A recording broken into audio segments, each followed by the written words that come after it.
Hello, my name is Marcus. I'm the compiler of a collection of therapy quotes entitled 1001 Windmills of the Mind, a collection of advanced self-help quotes taken from what's often called the psychodynamic or the psychoanalytic perspective, which long ago, as I understand it, was referred to by some as philosophical medicine or narrative medicine, for the love of narrative medicine.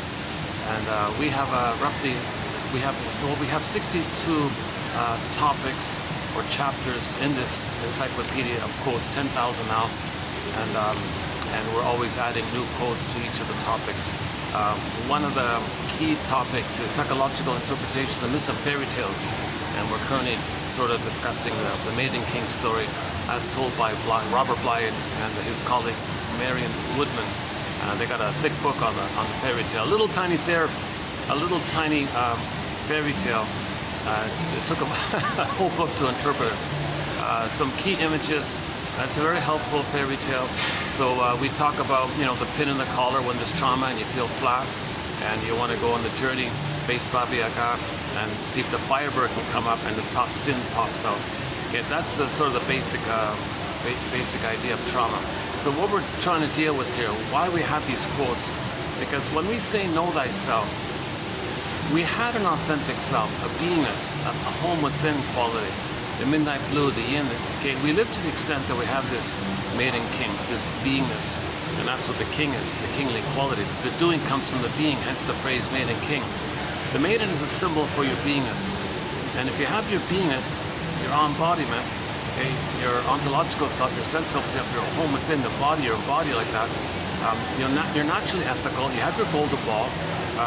So you have the capacities of the real self, authentic self, the being self, which is very reasonable, and you see things three-dimensionality in a three-dimensional way, vertical thinking. Everything's love or a cry for love. When people cry for love, you're curious to see that it's encoded. So you kind of unpack how people are crying for love. So we're home with trauma because, so I'm in the mall here, so there'll be a few interruptions here. I'm just gonna sit right there. Oh, it's just my luck. Oh, I talk about luck. Oh my God, talk about luck. Yeah, let me do a sidebar here. I've been having a lot of bad luck lately with the phone. I did a 3-hour video yesterday in a nice venue.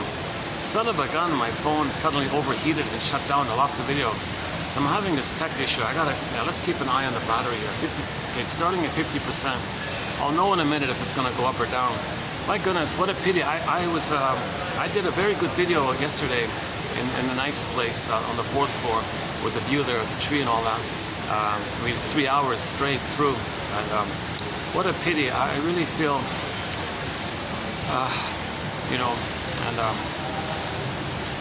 so I'm still recouping from some tech issues here. Look, enough about that, but talk about bad luck. We've been talking about the Twilight Zone episode for the past month, and I want to maybe add a new one now. I just saw yesterday, talking about bad luck. Yeah, look at that. It's about a guy with bad luck. Okay. But before I launch into this new episode of the Twilight Zone, let's step back a bit and just lay down a very basic premise here. So the basic premise is we're born with a beingness, we're born with an embodiment. This is, you live to the extent that you come from this embodiment. Kristen Wilson says, yeah, if you're not in your body, you're not making sense anymore. So if you have your embodiment, your beingness, your maiden king, the maiden, the feminine, that's your beingness, then the kingly active masculine doing comes from the being. If you have your being, your doing is ethical. You don't have your being, your doing is whacked and distorted. You need your being to have normal doing. Woodman says if the feminine is wounded, the masculine is distorted. So feminine just means your being, like the moon and the resting and the quality, like the presence and receptivity, like, the mother is present to the baby. Baby feels mother's presence. Well, that's her beingness. So the baby needs mother's beingness like that. He can feel present to himself. We need that beingness quality. If that beingness is missing, so the image is the maiden king, okay, morphs into a swan and flies away. Pin goes on the collar, you're numb now. Okay, or the beingness could be Snow White in a coma in a box in a forest, and you can't access your beingness because there's a wall there. Or Rapunzel gets locked in a tower. Again, you can't access beingness because she's in the unconscious, and she's locked away like that. You don't feel your beingness. Okay, Miss Core in the Greek myth gets pulled down. Okay, Iron John, the golden ball in the cage. Okay, and this motif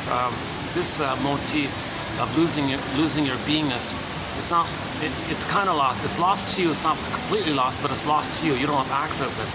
This can be represented in myths and fairy tales in tens of thousands of ways, or thousands of ways. Tens of thousands of ways. It's a powerful common motif in myths and fairy tales that with trauma, so a lot of babies are getting traumatized. They're either traumatized in the uterus, that's prenatal trauma, at birth, that's birth trauma, okay, or in the relationship with the mother shortly after birth, called the relational trauma, interpersonal trauma, more specifically, attachment trauma. If the baby has like a traumatic attachment, that's a huge cost. Number one, pin goes on the collar, it's going to go flat. So the pin goes on the collar means that's a symbol that, like below the collar, you're not going to really feel. You're not going to feel alive. You're not going to feel real. You feel empty. You feel numb. You feel mushy. You feel. Oh yes, you feel sensations. Yes, you can feel pain and stress and cortisol, adrenaline, and revving up, and like you can feel that kind of stuff from the amygdala place. We're talking about the feeling self, the embodiment self. So pleasure and love and affection, and sadness, of course, to admit losses.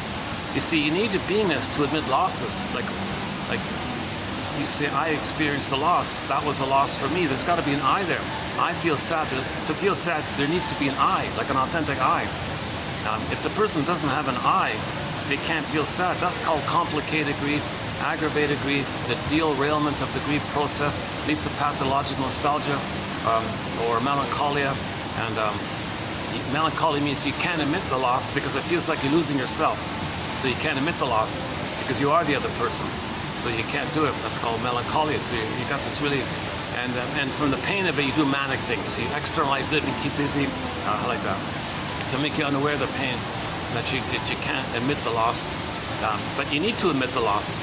In healing, you got to admit the loss. But if you are one with the mother, the mother is the prototype of the other. So if there's a loss of an other, it goes to the template, that's the mother, but you can't admit the loss of the other mother, dash between the M and the O, because you're losing yourself as one with, that's the trauma.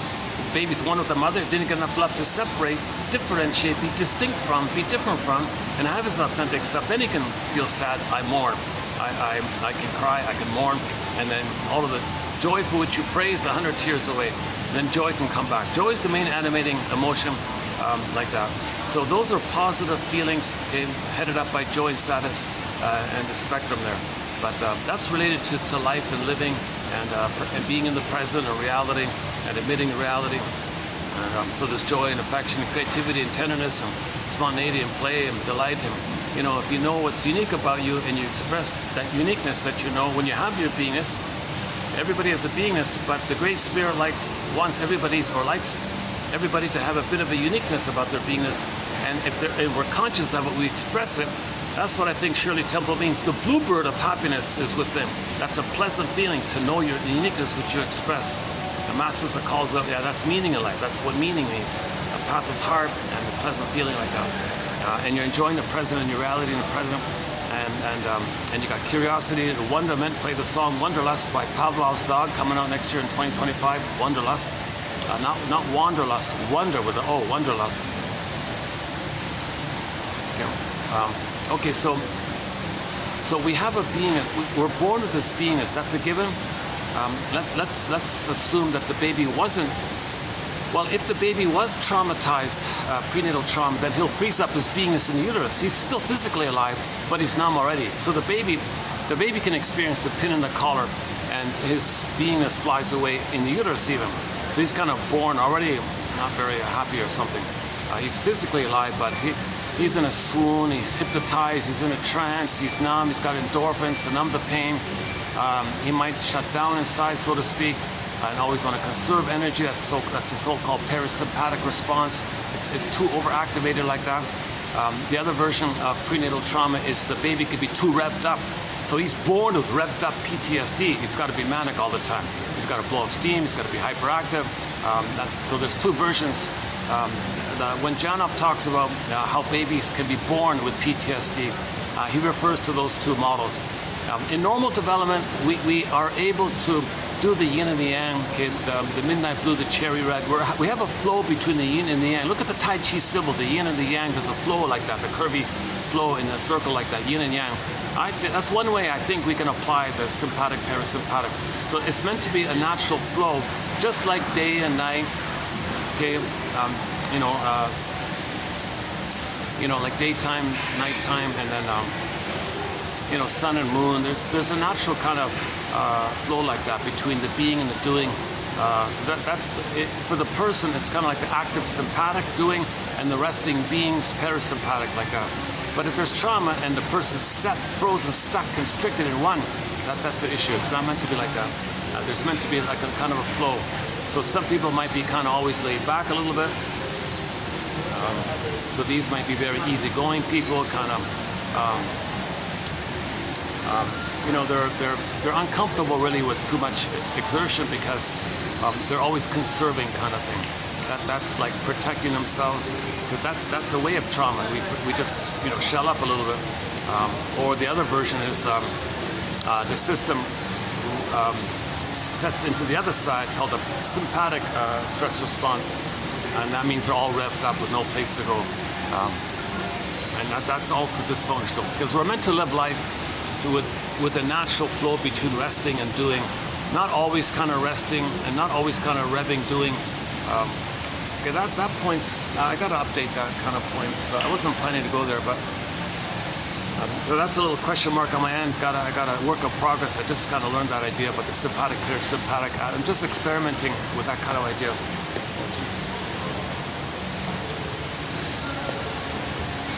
Okay, let's continue here.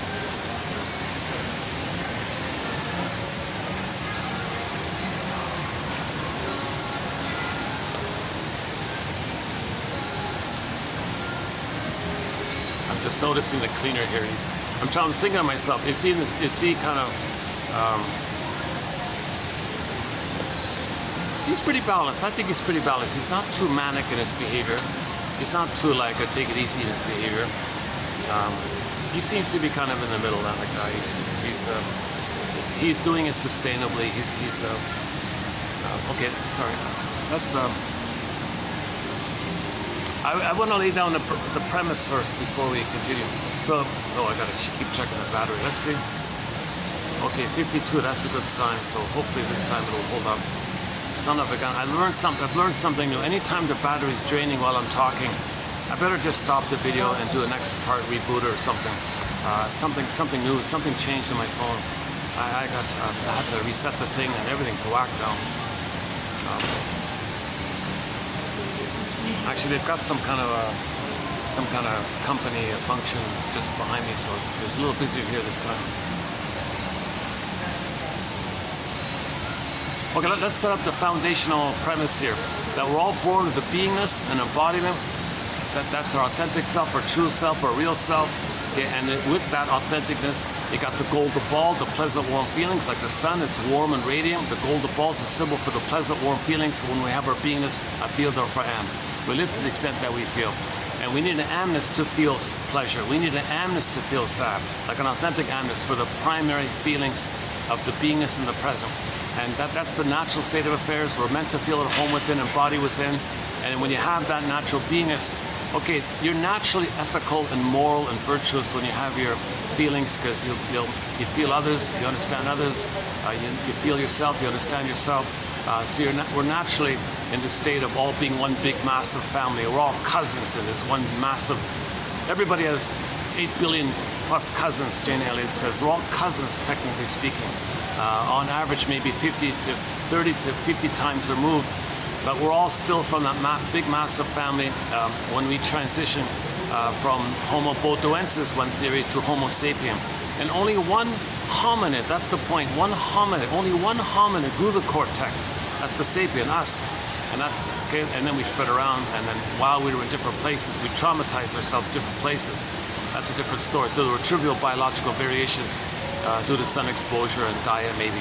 So, but we're still, it's sometimes, if you think deeply a little bit, you realize we're from that one hominid. Only one hominid grew the cortex. I also feel it's got to be like that. Intuitively, it makes sense.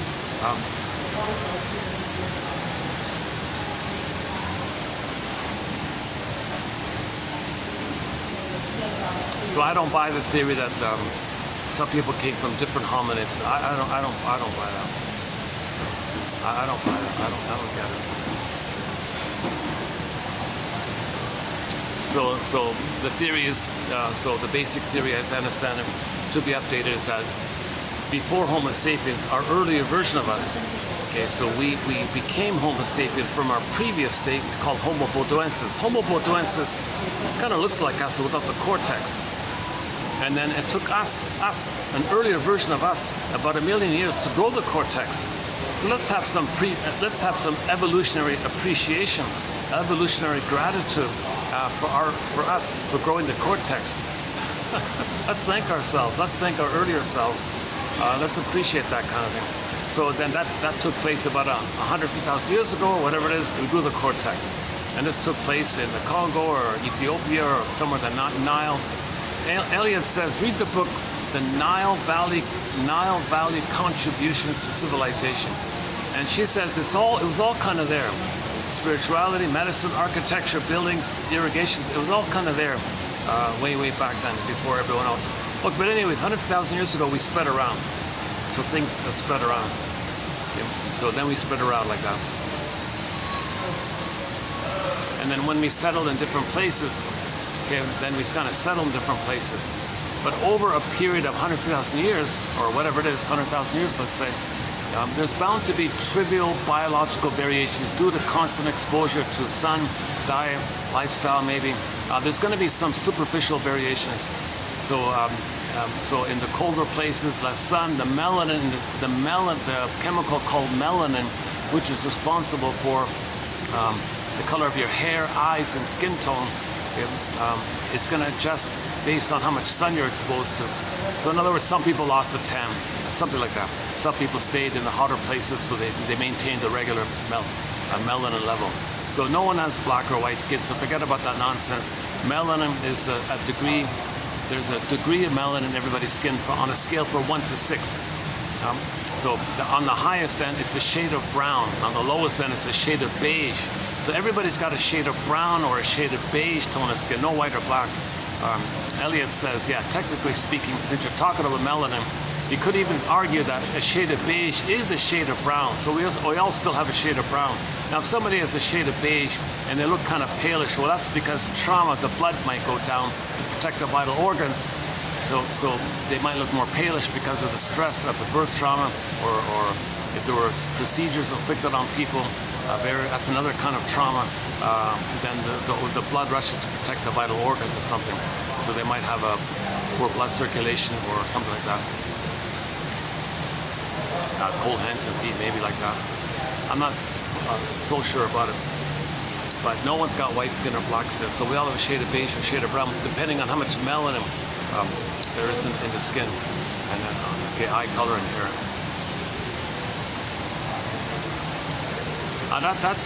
That's a trivial biological variation, but we attribute, we unfortunately, because of trauma, it becomes convenient to use the trivial biological variations as a convenience to use projection on. When there's trauma, we project.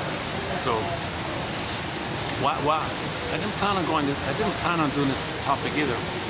Jesus. Well, let me just do an abbreviated one of it. Yeah, yesterday was very disappointing. I lost a very good video. I tried to go to the tech shops to help me with my phone. They got to order the battery and got to take months and all that stuff. They say you're better off just buying a new phone kind of thing.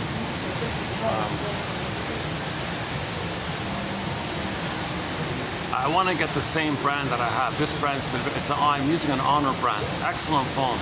This has been a great phone. So I want to stay with the same brand. Apparently the new one that's coming out is waterproof. So that'll be cool, yeah. I'll do these in the rain. Videos in the rain. Podcasts in the rain. Rain or shine, I want to get these quotes out.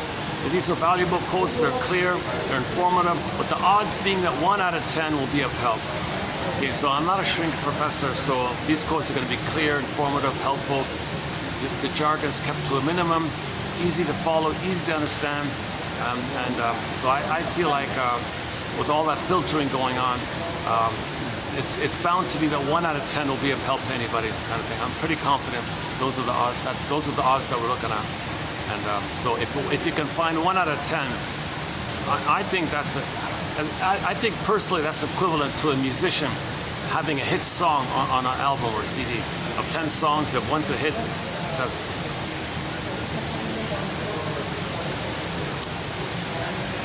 I got some noisy conversation just in front of me here. Son of a gun. It's hard doing these things in public. It's always been a real... Maybe I can, I can't leave my stuff in the open. It's really, if I step away from my bag, like for a minute, someone might snick it. Can you believe it? Not a local, it's usually some, what's that?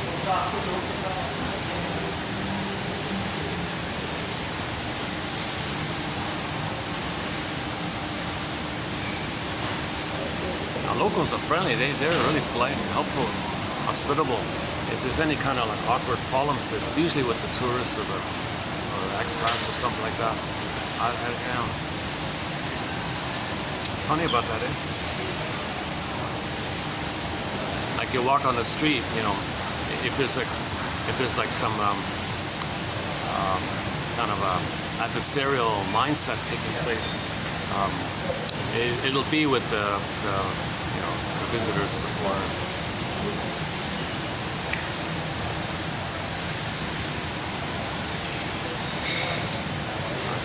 Now they're sitting right behind me. Son of a gun. I'm gonna move to another spot for a little while. Because I got a feeling that's gonna start to get to me a bit. Hold on a second.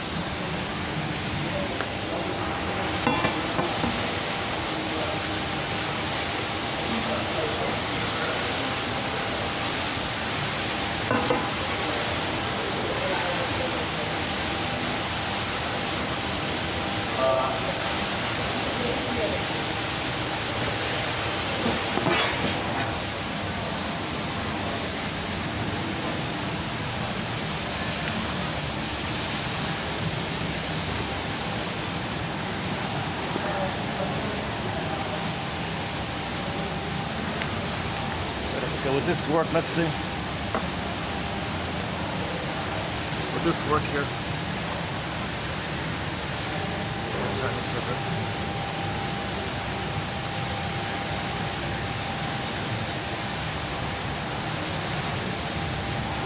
Okay, hang on. Let's try this. Let's try this. Oh, this is the busiest. This is the busiest. Where else can I go? Actually, the rest of the mall is not too busy, right?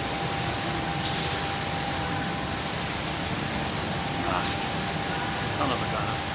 Sometimes you set up and get going, and there's some loud people sit right beside you, kind of thing. Because maybe they feel uncomfortable amongst themselves, so they triangulate by having a witness.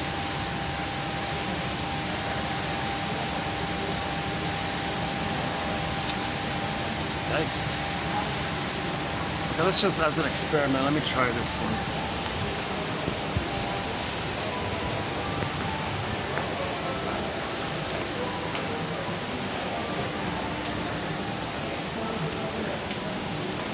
No, it's not gonna work.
Let's see how hot it is. Not gonna last too long out here. Oh boy, yeah, it's still pretty hot. Ah, it's too bad. I'm only gonna last like 10 minutes out here.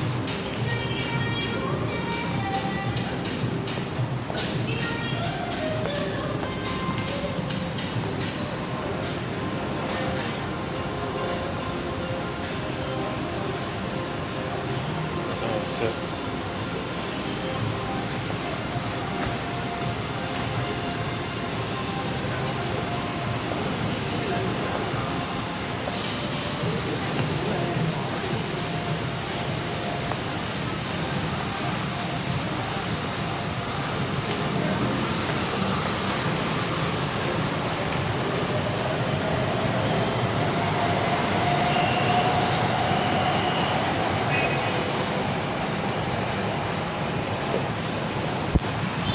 Okay, let's do the Homo botoensis to Homo sapien, and then Homo sapien traumacus, and then from there, and then from village to pillage, and then the prejudice, and then the as above, so below, trying for us to know our trauma.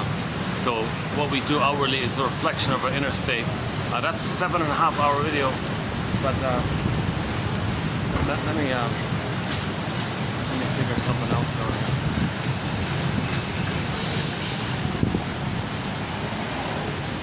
Son of a gun, eh?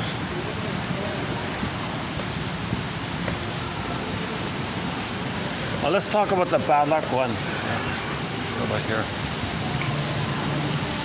I don't usually go to this part.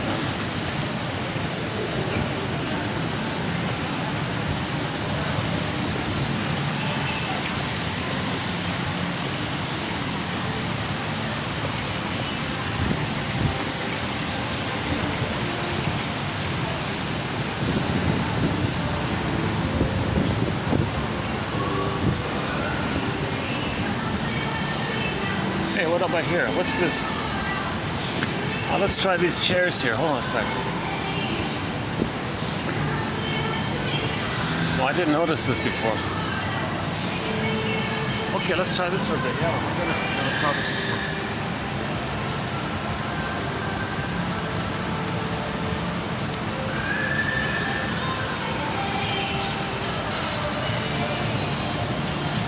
What a pity.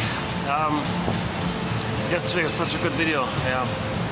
Let's see if we can pick things up here a little bit.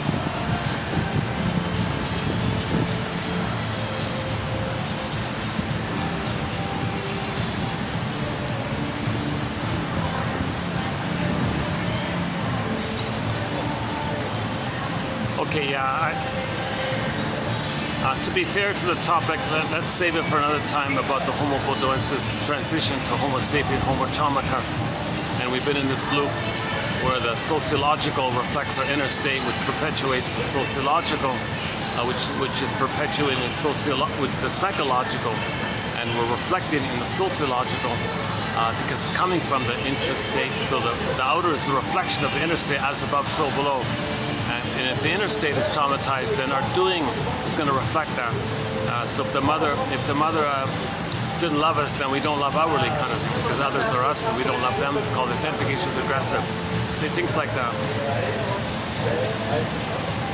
If mother, shamed us, we might pollute the planet as a reflection. The mother shamed us. So the outer pollution is a reflection of the inner state of having been, quote unquote, polluted like that. It's a whole kind of topic. Oh, okay. It's just a scratch. It's not bird. It's not seagull. It's not a seagull.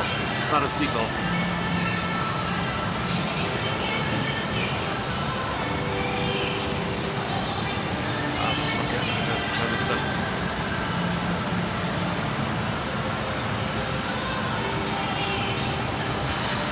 Where are we here? Give me a minute to make the adjustment here. Plus, I got the traffic. I got all this road traffic in front of me. I won't go. So let's back up to the original starting point at the beginning of this video. We have a beingness. Okay, with attachment trauma, relational trauma, etc. Okay, the symbol of our beingness can be the princess that flies away, okay, or locked in a coffin, locked in a tower, and so on and so forth. So we don't have access to our beingness. So if we don't have our beingness, our body feels flat. That's the pin in the collar, means we feel flat. The jargon is aphimoalexia, no feelings for your words, or alexithymia, no words for your feelings, because you don't have feelings for those words.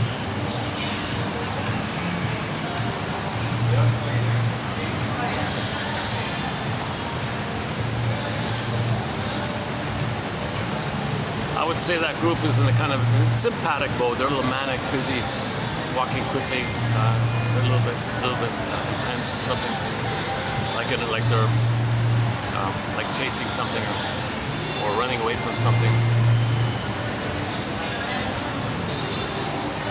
The beingness is the way, you know. The being, like coming from your beingness, that's the way, that's the goal. Coming from your beingness, that's the goal. That's the way. Lao Tzu, famous line from Lao Tzu.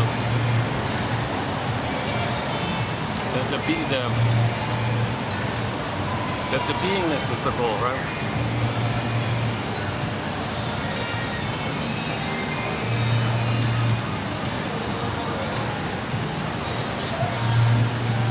Okay, so fairy tales will tell you that the princess is missing, and that the person, there's poverty, the kingdom is in trouble, or there's no crops, or things are barren, or the king can't have children, these kind of things. There's no productivity, there's no life, boring or unhappy, or not. There's a problem. There's a problem, like with the person kind of thing, like with the body, the person, because the beingness is missing. So you want to get back to your beingness, everything's okay again. So we had our beingness, we lost it, want to get it back. That's the basic issue. We had our beingness. With attachment trauma, we exile it, we send it away, or the symbol turns to a statue. Echo, our beingness called echo, turns to a stone, statue. That makes it very clear of trauma. Or it turns into a swan that flies away, we don't know where it is, up a tunnel, across the 13th mountain, past the 17th point and a quarter, 7 1/4 ocean, up a tunnel, down the 29th continent, you know, go I know not whither and bring, go I know not whither and bring back I know not what. That's the trauma. We lost our beingness, want to get it back. Now in the interim, for the first half of life, we're not aware of it. We're generally not aware of it, because what we do is we create a mask, a swoon, a false self, a defensive self, a persona to function in life and go through life. Now with this mask, we understand the practicality of reality, like we can drive a car, pay the bills and all that, but we're missing our feeling, we're missing our beingness. So with the false self, we just go through the motions of life, while at the same time hoping that someday we'll get mother's love and we'll have our beingness back. Or someday, if we protest and if we're negative, maybe it's a kind of a protest that we're showing up to mother, telling the world what our mother did to us. Maybe mother will apologize and we'll get the correction from the past. No timing, she doesn't make sense. So we go through life with the first half of life with some kind of someday thing, some kind of like maybe something symbolic of mother. Could be mother in the past, but we don't know. See, the unconscious. When there's trauma early on, there's no time, so all time is that time. But the ego split, the practical false self to understand the present, but the ego for the beingness is back in the timeless place. And that has a mind of its own like that. The big I in Lichtenstein's painting, Roy Lichtenstein's painting. So it's pretty powerful and vibrant like that. And that's like the iceberg metaphor, and it's pretty powerful, this compulsion, this constraint, that with the false self, we're gonna go through life kind of subtly, covertly, unknowingly, show up the mother, protest against the mother. Okay, so if you maintain the relentless hope, that means you're whitewashing her crime. You're whitewashing your mother's lovelessness. You don't want to admit your mother didn't love you. You don't want to admit your father didn't protect you or guide you. You have that kind of hope that you'll get it still.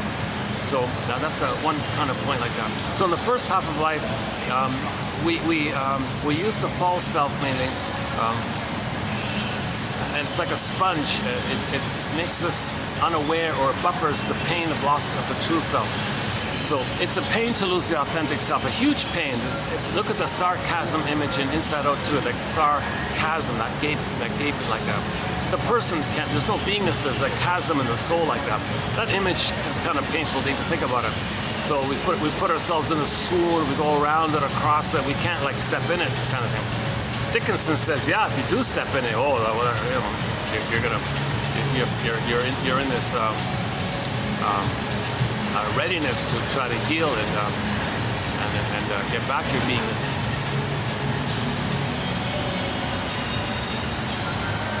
Oh, this is awkward, eh? Got all these people passing right in front of me as I'm talking like that, and I'm pointing the camera. They might. I don't want people thinking I'm filming them, right?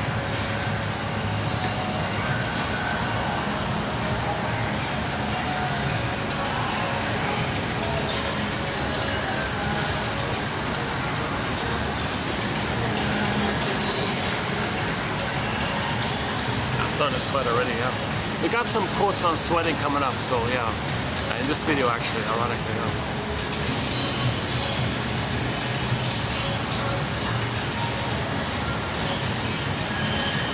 Okay, so Burglar says, you know, maybe at midlife the sponge dries out, and it's coming to our attention in the form of Freudian slips, in the form of delayed onset of PTSD, in the form of psychosomatic symptoms, or some kind of hunch that something's missing, or some kind of hunch that you're living the unlived life, the provisional life. When does life begin? You're sleepwalking through life. It's like you're in a hypnotic trance of life. You're just going through the motions of life. Life is passing you by kind of feeling. You feel like something's missing. Even though things are okay, like superficially, you still feel maybe something's missing. You don't have the pleasure there. You're not mourning losses. You know, you're in the pain, but you're in the swoon, and you got rationalizations and justifications and beliefs and all that to bury the pain, but the pain creates the rationalizations and beliefs. So you're holding on to these rationalizations and beliefs, you know, and you're clinging to them. But if you question them, you know, it might expose what's underneath, the pain, the truth of what's underneath. But in the healing, you gotta lift the lid, so to speak.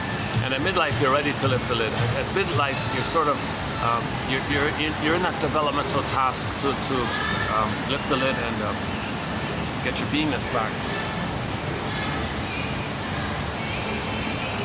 Oh boy. Okay, yesterday we did it. We talked about it for almost 3 hours. So, what a pity about yesterday's video. I thought it was a pretty good video. So let's say at midlife, it comes to your attention, either in the form of Freudian slips, you know, like in the unconscious, like in the forest, okay, oceans, and there might be like a frog leaping out. So you're talking to somebody, you say some obnoxious thing to somebody. You didn't plan on saying it, you weren't even thinking about saying it, it just kind of leaped out like a frog leaping out. That's called a Freudian slip. And you might go, where'd that come from? That was a rude thing to say. Well, you buried your trauma and your pain, your hurt for so long, it's just kind of coming up, like that. So that's a clue. Okay? Or there's delayed onset of PTSD. The person has a nervous breakdown because the sponge dried out, and now you got the PTSD symptoms. Whoa, where'd that come from? Or you got a psychosomatic symptom. Oh my God, because all the denied pain and scream with the mother turn inward to the body, and the body records it, keeps the score, and the body's bearing it, and finally in midlife it overloads, and you got the pain. And the pain of the psychosomatic symptom is a continuation of that ongoing timeless crying scream to the mother for not meeting your needs. So originally the baby was crying and screaming to the mother. Mother gaslight, mother wasn't available, misattuned, malattuned. Mother couldn't see the present because she was dealing with her past, you know, and she wanted to know, and she was trying to know what had happened to her. So she actually may have shamed her own child in her attempt to know that she had been shamed by her mother, because she was trying to get her story. She was trying to get out of her pain, so she was trying to find her story. So she was recreating, using the baby as a proxy of her while she plays the shaming mother, and using the baby as a proxy of her, shaming the baby for her to think, wait a minute. If I make the baby a proxy of me and I shame the baby, and I think the baby's me and I'm the shaming mother, oh, I see, that means my mother shamed me because I became her and the baby's me. So the mother's trying to get the story, but in the meantime, in the process, she's shaming her baby in an attempt to find her story. And if she doesn't get the story, if she doesn't make the inference, she'll just keep recreating. So she may continuously shame the baby because the baby's her, and she identified the Faustian deal. She became the shaming mother. She got some mother's power, lives forever, she can do it forever, and she feels empowered because she's going to be the active one instead of the passive one. So she'll make the baby be a proxy of her passive. She shames herself, but if she thinks at the same time with projection and externalization and emotional triangulation and external projection and scapegoating like that, okay, if it's called externalization. If she could put her attention out and think that the baby is her, while she's shaming herself, remember she made the Faustian deal. She has to sell her soul to get mother's power. It's called identification with the aggressor. So she identifies with the power of the mother at the cost of she's got to shame her soul the way the mother shamed her. But at least she feels like, well, at least I got some importance. I'm the one who's going to do it. So she gets some little pride like that. Although she pays a huge price, she's got to sell her soul just for a little pride like that. Yeah, I'm the one who's doing it. I'm not the passive one. I'm the one who's doing it. She's hurting herself. So what she does is, to avoid the pain of it, she's desperate to find someone to represent her in her belief, in her fantasy, someone else. Her own baby is her. So if she thinks the baby's her, then when she's shaming herself, she says, wait a minute, I'll let the baby be a proxy me and I'll shame the baby. That'll distract me of how she's shaming herself. So she is shaming herself. That's the Faustian deal. She's got to sell her soul. But the added trick is she shames someone else and hurts someone else to make her unaware that she's shaming herself. So that's the huge cost of the Faustian deal, Faustian bargain, where the mother identifies with the aggressor. So if the mother is in that state, if the mother did identify with the aggressor, and then later she has a baby, hey baby, I gotta repeat what happened to me. So you play me crying for love, I play the mother says no. I'm gonna say no to me, but you're gonna be me, I say no to you. Insult to injury. Baby, now thank you for playing me and I shamed you. At the same time, on another level, as I'm shaming you, I want you to be a proxy of my mother hurting me. I'm going to be angry at you because I then flip-flop and think you're my mother. So baby, you're going to play me and I'm going to shame you. Then I'm going to think you're my mother and I'm angry at you. So there's a famous quote that says, men hate whom they hurt. Baby, I'm going to hurt you, then I'm going to hate you. What's the poor baby going to do in this situation? Mother, what are you doing? Hold the presses here. Stop the phone. Mother, please. I need your love. I'm your baby who needs your love. I'm not you back then. I'm not your mother back then. I'm not in your nursery here. Yes, materially, baby, I get that you're the present and I'm your mother, but I'm going to relate to, the relationship and the emotionality and my motivation and my desire, my force, my anger, that's all past stuff. I've got unresolved issues with my mother, baby. I've got a relentless struggle with my mother. I got to get out of the pain with her. So I got to repeat, hoping I can get a better outcome. Or I got to show the world, show her up, expose my mother, expose the injustice my mother did to me. So I'm going to shame you to expose what my mother did to me. I'm in this battle, baby. I'm sorry, I don't have the psychic structure to love you. The psychic structure needed for me to love you is that there's got to be an I. I don't have this I like a person loves. I don't have my personhood. I identify with the aggressor. I made the Faustian deal. I become the aggressive mother at the cost of having a personhood. I don't have a personhood to love you, baby. I can't be in the present. I can't relax. I'm in too much pain and this time has passed. So the present is going to be, I'm going to transfer my past to the present. My present is called the presenting past of mine. So the present's still the past like that. So baby, I can't relax and see you and love you. A, I don't have a beingness. B, I'm in too much pain to see the reality of the present. And C, I got to get a better outcome for my past. So I got to hope that if I shame you, then if you're me crying for love, maybe a magical time machine will appear and we'll all go back to my nursery and I'll get a better outcome. I don't know. Or if I shame you, maybe some invisible system in the sky will get the message and correct me and give me some justice. Mother, can't you, Mother, please don't shame me. I'm sorry, baby, I'm cursed like this. Well, don't curse me. I don't want to be cursed. Can't you figure out yourself? Can't you get self-knowledge and know thyself first? Well, baby, I'm trying to find my story. I'm trying to know myself. But in my attempt to know myself, I got to act it out and then maybe observe it and find the story. But you don't have to act it out to find the story. You can talk to somebody or read books or read Masterson, read Karen Horney, read Edmund Berger, read Klein, Mahler, Fairbairn, Gradstein, Ogden, Solani, Guntrip. Get 1001 Windmills of the Mind. Get the comic psychoanalysis, Dark Horse Publishing. Okay, read the Janoff material, the Janoff codes, the 1001 Windmills of the Mind, 2745 to 70. And then read the important tag on from 71 to 73. Read the 26 chapters of 1001 Windmills of the Mind. Get some self-awareness like that. And then it may come to you that you don't need to shame me, because you can learn by reading that your mother shamed you. You can learn from you can learn, for example, a mother, you go to 2822. The shrink said to the woman, why didn't my mother love me? And she got the conclusion where she said to herself, oh my God, my mother didn't love me.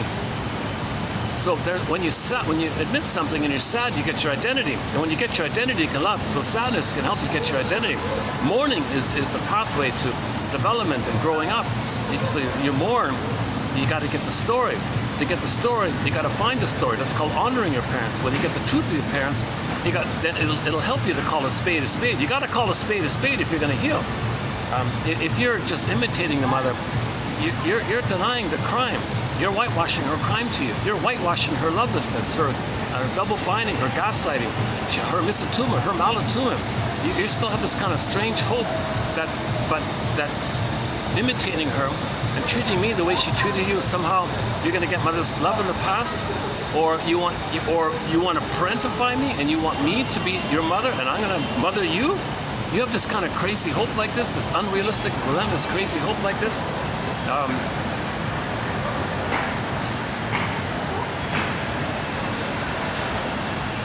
I got an idea. If I come here earlier, when the mall opens, kind of thing, it might be less busy.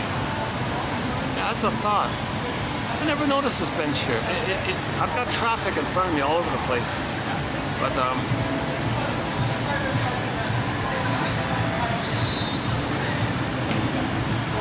all the tourists are in full force. I see a lot of backpacks and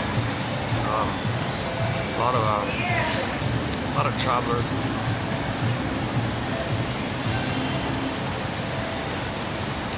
A lot of people a lot of young, like 20s, and yeah, a lot of 20-year-olds.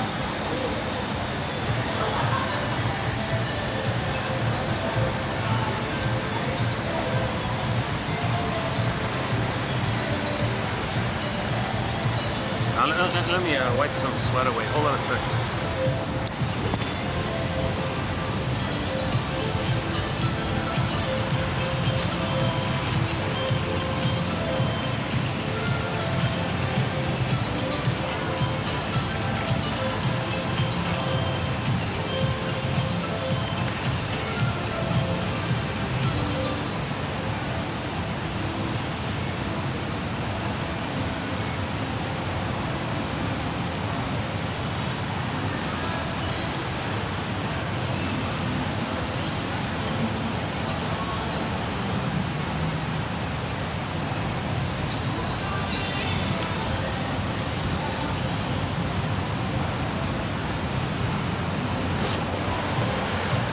Okay, a little better.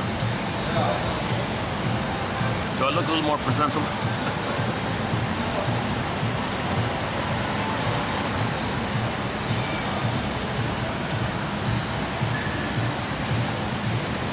So in the healing journey, we got to get to that painful truth that the mother didn't love us and the father didn't protect us and guide us. We got to kind of admit these kind of things. The truth will upset you free. You got to call a spade if you're going to heal. If you're dysfunctional, you're loyal to the mother. You're not going to heal. If you're just being dysfunctional all the time, you know, like the guy in the Twilight Zone, Gabe's. I'll get to that one about the Gabe. There's an episode called Gabe's Story. I want to cover that one today a little bit. You know what's the pity about the last video? I did almost like a 1-hour discussion of a very challenging Twilight Zone episode, the Cradle of Darkness one. That's a tough episode, and I thought I did a good job not getting caught up in the wrong. I wanted to fill in the missing piece, and I wanted to clarify what I think the message was, because I don't think other people got it. That video's lost. It's a real pity. So maybe I'll just do like a snippet later on if I remember. So I also want to do the new one, Gabe's Story. I like that one. That's a good one. My favorite still is Wong's Lost and Found Emporium. That's a great one. Wong's Lost and Found Emporium. I'm thinking maybe this Gabe's Story might be number 2 for me, my second favorite. That's a close one. That's a pretty good one. Yeah, let's get there. Let's definitely talk about Gabe's Story. If anything comes out of this video, hopefully we'll get a good introduction. We'll have a good first go at Gabe's Story one. I could spend 20 hours talking about the Twilight Zone episodes that we've done so far. I kid you not, each Twilight Zone episode is a play, like a mini play, like a science fiction, kind of metaphysical science fiction, speculative fiction, they call it play. It's on TV, so you got the introduction, you got the play, and you got the closing narration.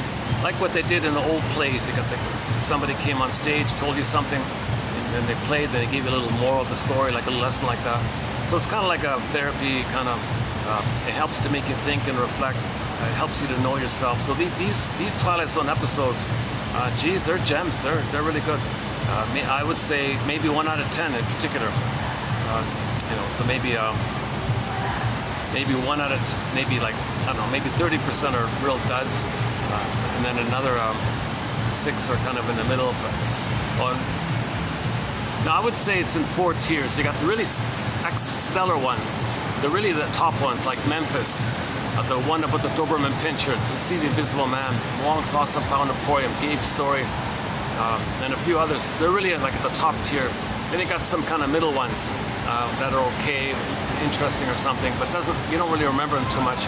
Then they got all the duds. I would say maybe it's in thirds. I would say 1/3 is kind of a miss, another third sort of okay, and a top third you got really, really good ones. So let's be generous and say that about 1/3 of them are really good. And I definitely would include Gabe's Story in that top one. Shades of Grey, another challenging one. No, sorry, not Shades of, sorry, Shades of Guilt.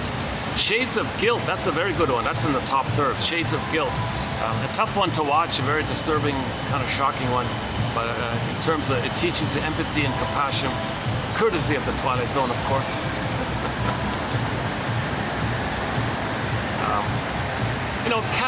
Cat and Dog. I'm tempted to put that in the top third. Yeah, that's not a bad one. Maybe in the middle third, Cat and Dog. Saturday, I'm gonna have to put in the top third for sure. Saturday, even though it might be presented in not the greatest way, but the message and the script writing and the play it's based on, that's excellent. For that, it's about the double motif. So it's definitely for all that, for the value and the content, less so much about the presentation. That's definitely the top third. Saturday and Wong's Lost and Found Emporium, To See the Invisible Man, and Memphis, of course, and Gabe's Story, of course. And so we'll work on that.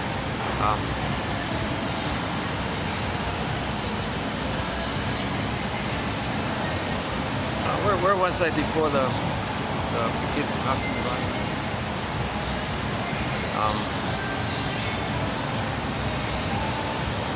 So we were talking about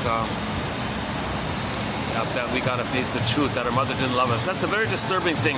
Very people want to admit that kind of thing. Really? My mother didn't love me? Well, then you're free.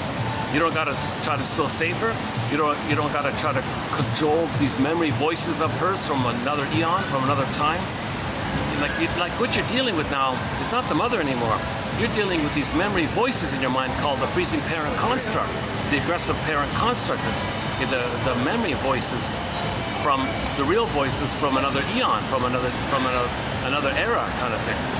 So the mother's long gone, but you got those voices from that time, and you're still trying to win love from these voices. Not even a person anymore. That's what we're talking about. So when you admit mother didn't love you, you don't got to try to please these voices anymore. These shadows. Oh, One Life Furnished in Poverty. I would put that on the top one for the closing there, not for the presentation, but for the message, the closing narration. One Life Furnished in Poverty. Another good one. Yesterday, if you go to yesterday's one, it's the first quote mentioned, one life, comma, furnished from poverty, that one. Emotional poverty. There's some cute ones, you know, like one girl wanted things to be perfect, right? One girl had a fantasy.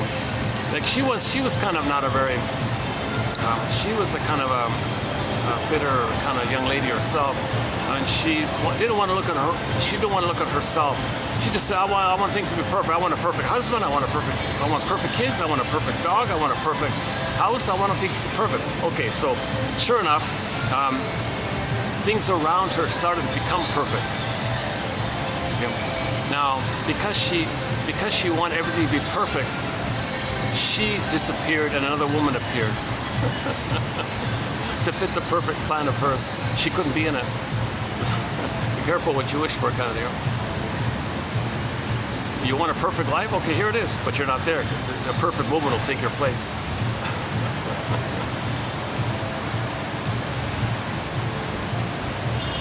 That one, I gotta explain that one a little better. It's called upgrade. Yeah, she wanted an upgrade in her life, that one. We mentioned shades of guilt.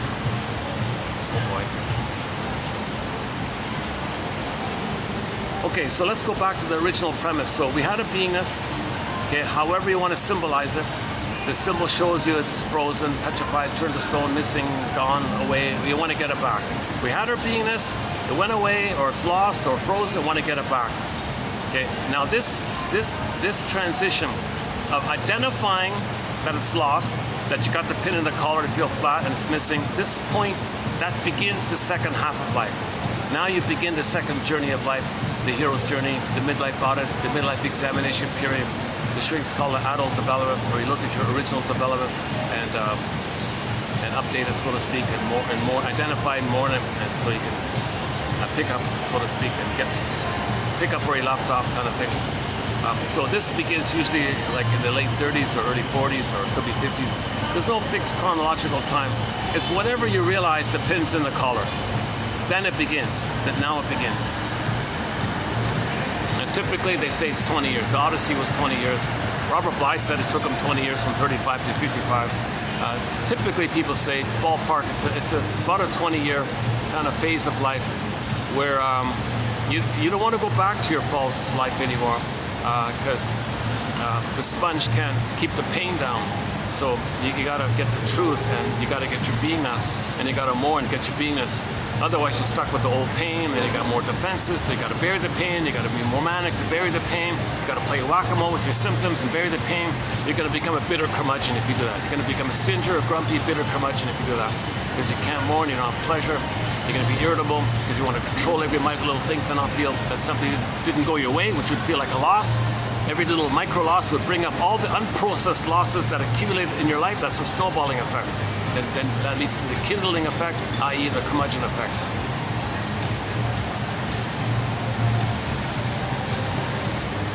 So whenever the initiation, whenever it comes to your attention that you lost your beingness begins. Okay, now there's what I did in the last video. Let me just do a table of contents. Each item in this table of contents is worth 5 hours, to tell you the truth. So that's why I kind of like. Okay, sorry. It was a good video yesterday. It was a good video. I lost a few good videos lately. Well, let's check the battery. Okay, it's holding at 59%. All right.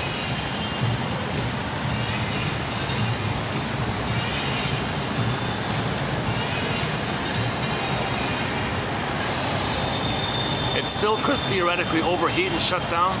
If there's some kind of thing with the storage issue, it could shut down. At least this time, if it does shut down, it won't be due to the battery, yeah? Jesus Christ.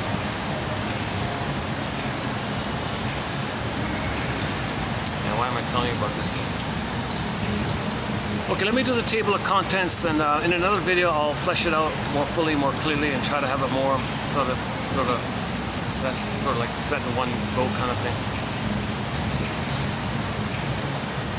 Okay, so to do it, I want to use both Inside Out 2 and the Maiden King story.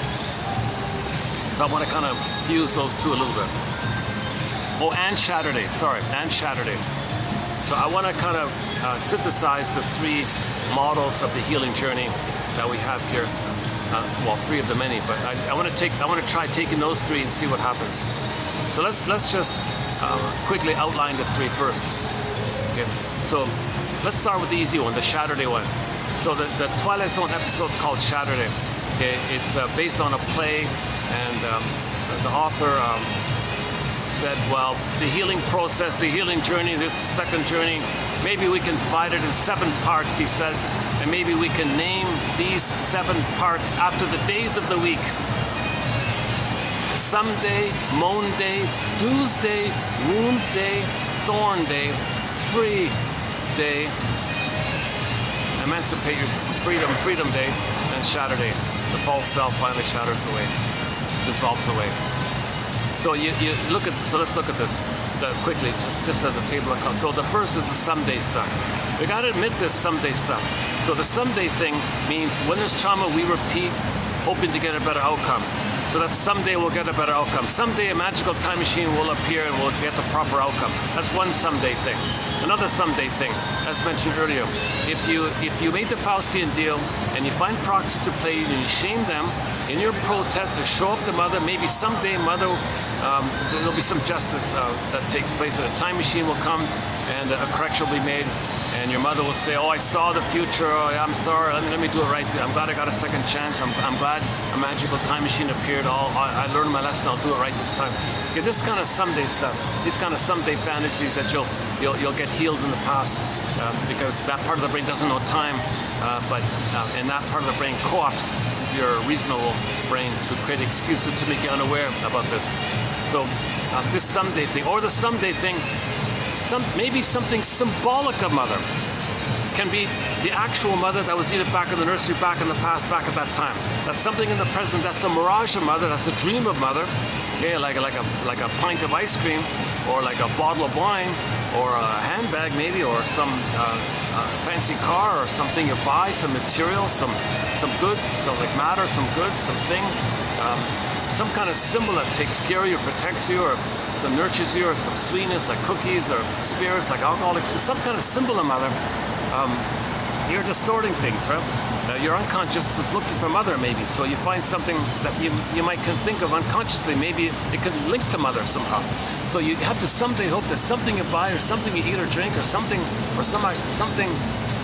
that you think can represent your parents in some way or shape or form. I mean, the mother can actually be that actual mother needed experience where you were soothed and comforted and got mother's spirit and her love and affection and reverence and what you needed back then.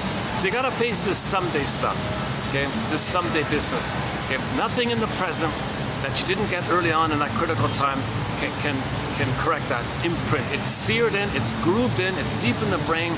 They even have a name for the chemical that kind of glues it in. So this is called procedural knowing, implicit knowing, a kind of like a bicycle thing. So once those circuits are laid in, that post or critical time, whatever you get that's a mirage of that, it just kind of skips across kind of thing. So greed won't do it. And let's say you're successful in your greed, then you feel ennui, because now you've got no hope. You got it all, now you feel ennui, now you're sarcastic. And of course envy comes on the scene. Okay? So it doesn't work. So greed and envy doesn't work. But with the greed and with the envy, you had a kind of hope. And the Schadenfreude, and the grievance collecting, and the injustice collecting, and the cynicism, and the sarcasm, and the doublethink, and the duplicity, and the flim-flammery, and the tricks, and the lies, and survival slogans, and adversarial thinking, oppositional thinking, either or. You thought all this someday, this survival kind of jungle-y kind of mentation of the trauma back then, because the baby, it was a survival for the baby. Yeah? So you have these kind of attitude like that. You see, someday I'll get the safety that I needed back with the mother back in that time, and I'll be loved, and I'll have the proper wiring. And with the proper wiring, i.e. the proper memory, the proper experience where I internalize, mother soothed me, I can soothe myself. She saw me, I can see myself. She was there for me, I can be there for myself. Okay? She recognized me, I can recognize her. She understood me, I can understand myself. So then you can have yourself with that experience of the mother. So that's what you're kind of looking for, right? So you got to face all this someday business. It's the death of unreal hope that's the birth of life, Janov says. Martha Stark calls it this relentless kind of hope. And in this relentless kind of hope, you're whitewashing that your mother hurt you. You're denying that she hurt you. You're loyal to her. You're loyal to her because if you're autonomous, that means you got to admit. That means you're going to forgive her. But wait a minute. You're betraying yourself, because what about the real feelings you had when she hurt you? You're going to wash that away as well? No, you can't do that. It's a double injustice. So you're a grievance collector to hold on to how you felt like that. So it's hard. So the only way out of this is to admit your mother didn't love you. But when you're dysfunctional with this unreal stuff, okay, treating others badly because your mother treated you badly, because others are you and you're her, and then and so on, you maintain this kind of hope like that. So dysfunction means whitewashing your mother's crime, whitewashing what she did to you, okay? To stay in denial, to keep this unreal hope alive, because that part of the brain doesn't know time. Okay, there's more about the someday. So then if you do admit this is ridiculous, you know, imitating the mother or being the helpless child, or, you know, sometimes you think, if you find somebody who reminds you of your mother, and maybe if you save them, maybe you're saving your mother, because the baby wants to save the mother, cure the mother, fix the mother, to have a loving mother. That didn't work. Well, maybe someday if I find somebody who reminds me of the mother, it'll be very exciting. I'll try to save them. That'll be trying to save my mother. You got this someday stuff. Okay, you got to face all these different ABCs in the all this like the subcategories, subparts.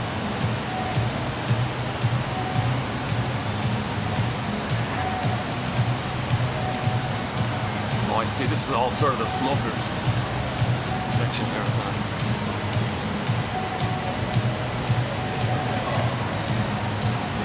We have a quote coming up about the smoking issue. The cigarette is a magic wand, and you feel like a god, like a powerful, and it brings you, it triggers up the fantasy that you're a little god inside, and so you feel important. You feel like a little god. You got your magic wand. And you bring up the old fantasy that in the uterus you're a little god. So you bring up the megalomaniacal self, the infantile megalomania, the godlike self that you had as a baby. Okay? You did it yourself. You're self-sufficient. You're autocratic. I got the cigarette. I control the cigarette. I got the magic wand like that. It brings up the fantasies. You're so powerful. So it's very addictive, this kind of thing. So John, Altman and Paul say, don't think about these addictive substances and like smoking and drinking, whatever. Don't think of them as self-medicating. They take it a step further. Think of it as an ersatz self-object, an ersatz breast, cigarette nipple breast, okay, or whatever, bottle of wine, mother's milk, you know. But it's an illusionary thing, but you don't admit it consciously, right? But they think you're treating it like the missing breast. Now, when the baby's one with the breast, he's in a blissful state called the blissful oneness, the oceanic feeling, Garden of Eden, Shambhala, bliss, heavenly bliss, like that. And he feels like a god, he feels like a king, he's floating, he's blissful, no time, floating god, happy, can do anything, love conquers all, you know, invincible, all these kind of things. So if that's missing, okay, you look for someday maybe something can be that. So it's an ersatz self-object. It's just a trigger. It's just a trick to the chemistry to make you think for a moment that it's the missing self-object, the breast. Well, you're treating it like a missing breast, but what's really going on is the physiology, the chemistry going on with the chemicals and the cigarettes and all that has the ultimate effect that leads to the psychological effect of flipping up those fantasies. So you want to create some kind of pain in your brain, so out of the pain you escape by going back and pathological nostalgia for your little god. Now you're in a trance, you're hypnotized. So he says you want to hypnotize yourself. So the guy with the cigarette says, I got a magic hypnotizing instrument here. I control this magic thing here. I'm going to hypnotize myself. It's like a watch. So he takes a few puffs, okay, and he's hypnotized. You are a little god. I am a little, okay, and he hypnotizes himself, and he's at what they call a hypnoid state. So it's not so much about simply just medicating. It's more about bringing up the fantasy that you're a little god, and if you feel like you're a little god, well, you'll have the chemistry of that. Like you'll have the serotonin, the blissful oxytocin and serotonin when you think you're one with the mother. So you bring up the fantasy that then, so it's chemistry, fantasies, chemistry. Something like that versus just chemistry. They include the fantasies part because of the missing breast part. So people, and addictions come from the loss, addictions come from the trauma of the missing breast, basically. Or the misattuned breast, the malattuned breast, the bottle, the schedule, the force feeding, misattuned feeding, or mother's frustrated, whatever. So those quotes are coming up, yeah, hang on. I did it yesterday, yeah. Back to yesterday. It's funny about that. I tend to do that. Whenever I lose a good video, I talk about it in the next video for like half an hour, you know. That's you know, I could go on about it, like, you know, it's like what it triggers in me and the loss of that and what it means psychologically in childhood terms. I could go on like that, but in the grieving process, you need a caring witness. And, I'm talking to an imaginary audience, and you know, I don't know who's. I've gotten some cynical replies, so I don't feel really. It's human connections that you need in the grieving process. So I'm kind of just doing the best I can in terms of sharing the codes and the knowledge. Ultimately, each person's got to take the knowledge, sit down with somebody, and free associate and grieve, because you feel safe with the person. You say more, then you grieve. Okay, that's so we'll get to that point in a minute. Okay, back to Saturday. So you got to face the unreal stuff. If you can pass that, that's huge. That's huge to face the someday stuff. Okay, our link song for this is Pavlov's Dog, theme from Subway Sue. There's a line in there, and someday soon, and someday soon, someday a cigarette will be the one is with the nursing time, and I'll get it's ersatz. The cigarette is an ersatz. Ersatz. It's not the real mother. Come on. Well, but someday, one day, the ersatz will be the real thing. Because you're coming from the time when there's no time, the babyhood time of no time, and you transfer that to the present and distort the present to fit the past. That's what's going on, right? Okay, let's say finally you finish with the someday. Okay, now there's going to be a kind of moan. So now you're getting your first moan.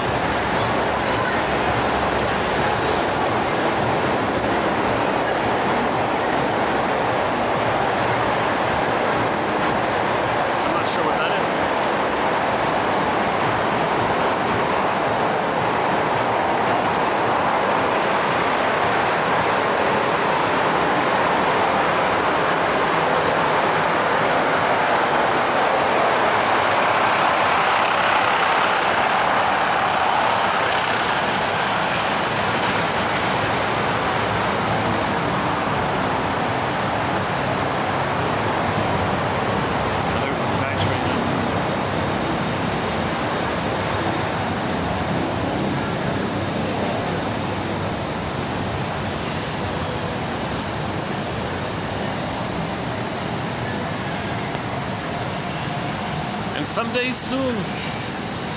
We have 4 songs on our soundtrack by the classic rock band Pavlov's Dog on our soundtrack. Theme from Subway Sue. Episode, their big hit is called Julia, and Late November. There's a very good live version they did about 2 months ago in Athens, Greece. Look up 2024 Athens, Late November, Pavlov's Dog. The audio isn't the greatest, but I mean the recording isn't the greatest, but that's a really good live version of it. It's one of my favorite. Those 4 songs are on our soundtrack, and they announced in that concert that next year in 2025, I'm posting this in 24, that they're going to come up with a new song called Wanderlust. Wonder. So that's important. We got to graduate from this wandering 60s wander. What do you? Well, let's wonder about that. Let's be more active and wonder. Let's be a detective. Let's wonder. Let's analyze ourselves. Find our story. We're trying to find our story that we don't repeat.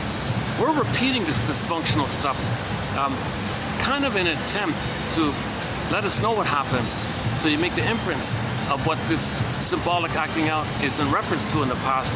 That helps you to get the story. You get the story, and you can feel it. You feel the full honesty of the story.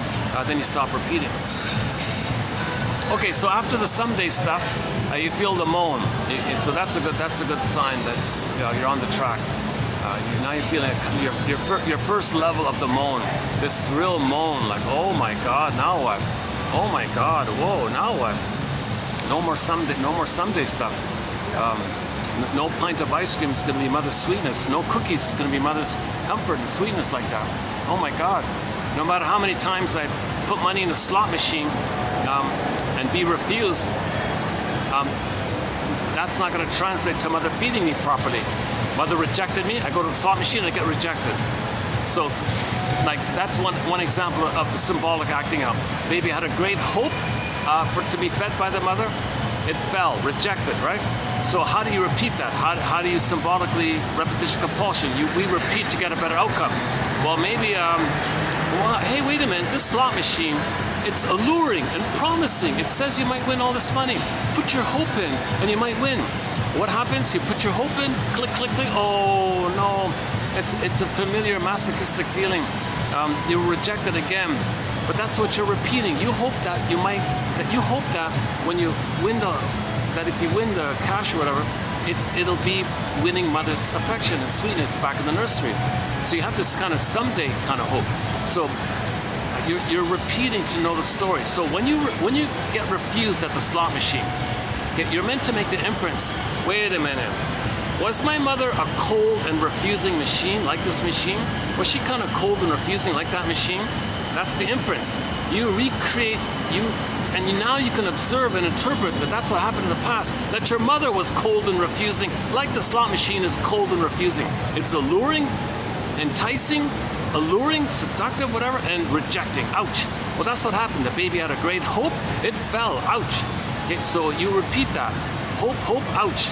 Hope, hope, ouch. So you're loyal to the mother. You still have a hope. You don't want to admit your mother didn't love you. You still have that kind of hope. So we repeat to get the story. So when you go to the slot machine, okay, you're just recreating what happened in the past. To know what happened in the past, then you can stop repeating it. Now, if you don't know what happened, if you don't make the inference, if you don't find the story, you don't interpret that, you're going to keep on doing it and doing it and doing it until you do. And if you don't interpret it, you can do your whole life like that. That's the Faustian deal. You can do it forever. No time. You live forever. You can do it forever. That's the Faustian deal. Well, that's one way to think about the Faustian deal. So we repeat. So Berger's variation is the alcohol is similar. So the baby had an excitement to be breastfed properly. That's a jocose phase, a little jovial excitement. Morose, sad. Maybe he's angry, that's bellicose.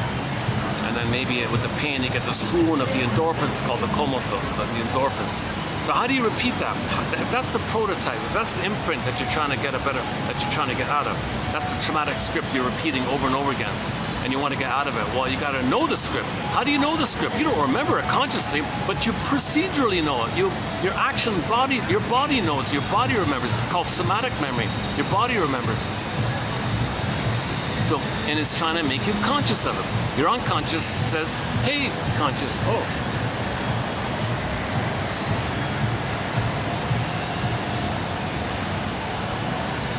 Somebody just took a photo of me. Jesus Christ.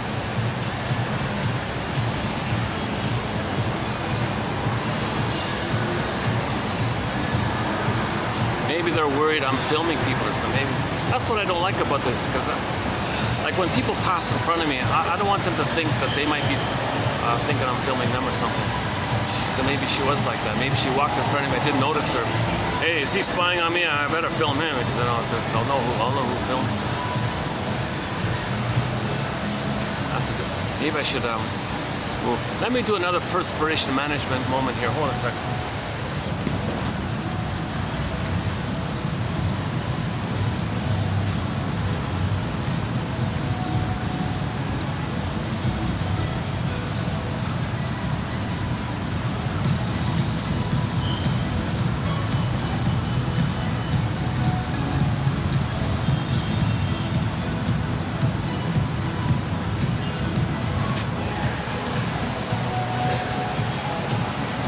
Or maybe it's just maybe she thinks I'm a handsome guy. No way, no. I'm not deluded. No way, no way. I'm bald and lank, a little slouch, a little bit.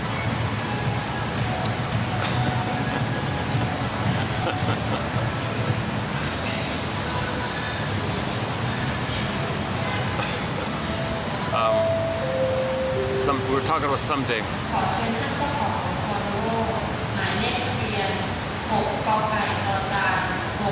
Where were we again? Someday, Monday.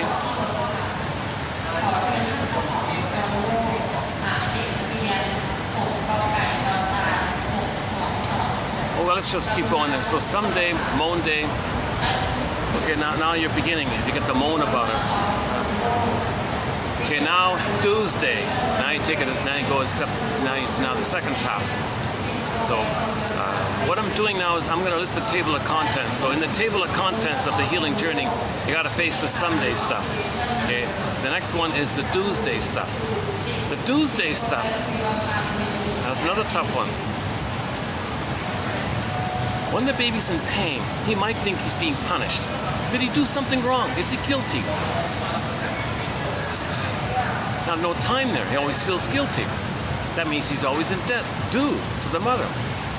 Mother, what did I do wrong here? How can I make it right by you? What do I got to pay you? What do I owe you? I'm in debt to you. I'm in guilt to you.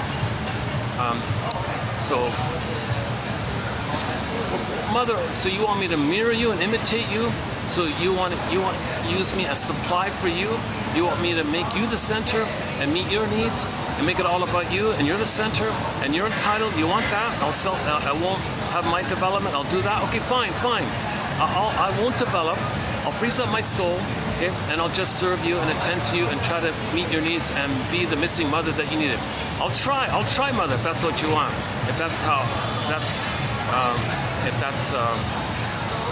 I need a loving mother, and you're in pain, and that's a condition that you have on me. I have a connection with you, otherwise you'd abandon me, and I'd be terrorized by that. So fine, I'll make this effort to try to save you, cure you, heal you, fix you, make you be a loving mother, and give you the needs that you need. Because you haven't mourned, you don't know your story, and you still have this hope. You're still in someday, aren't you, mother? You still have this someday fantasy that I will be the missing mother that you needed back then. You have this kind of someday fantasy. You want to parentify me? Fine, I'll try to be the good mother for you. And he's not going to do it. I failed. Oh no, I'm guilty again. And it's no time, so you're always guilty. Guilt and debt in German is Schuld. It's the same word, so you always feel debt. Do. So you always feel this kind of do. You're never good enough. You're always wrong. You never do it right. You can't do it right. Something wrong with you. You're defective. You're flawed because mother didn't meet your needs. So baby also thought he was shamed because he thought maybe he was defective. Why did mother reject him? Is he defective? He's unwanted? This is called shame. He felt defective, unconscious shame. He felt guilt, the debts and all that. So mother's in this someday mode.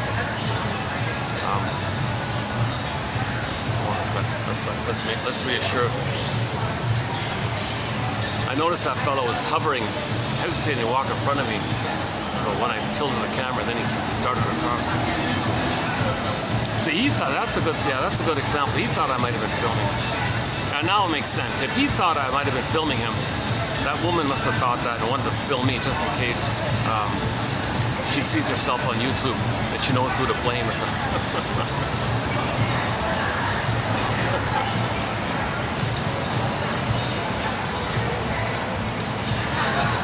Okay, so it's no baby's job. It's no baby's responsibility.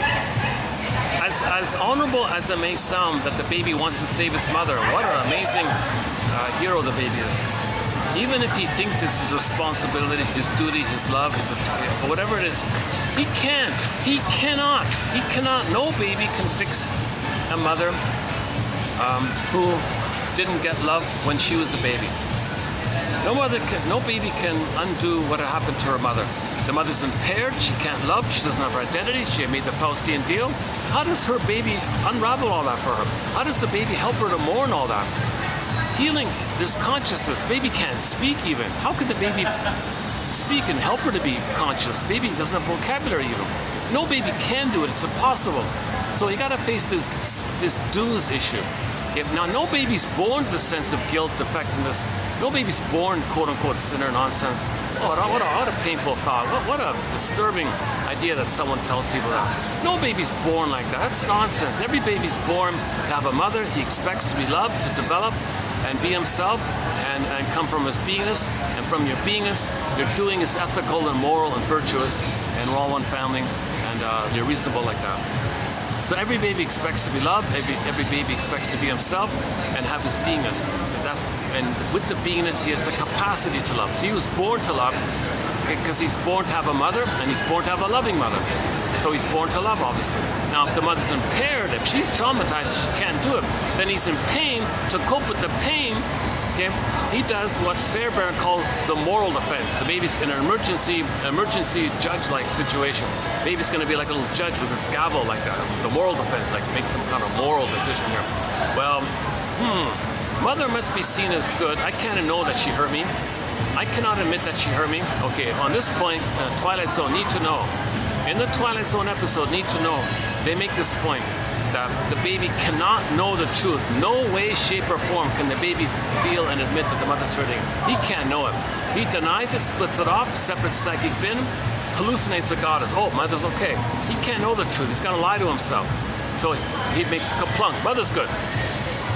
And to account for all the pain, he just assumes he's defective and no good. That's called the moral defense.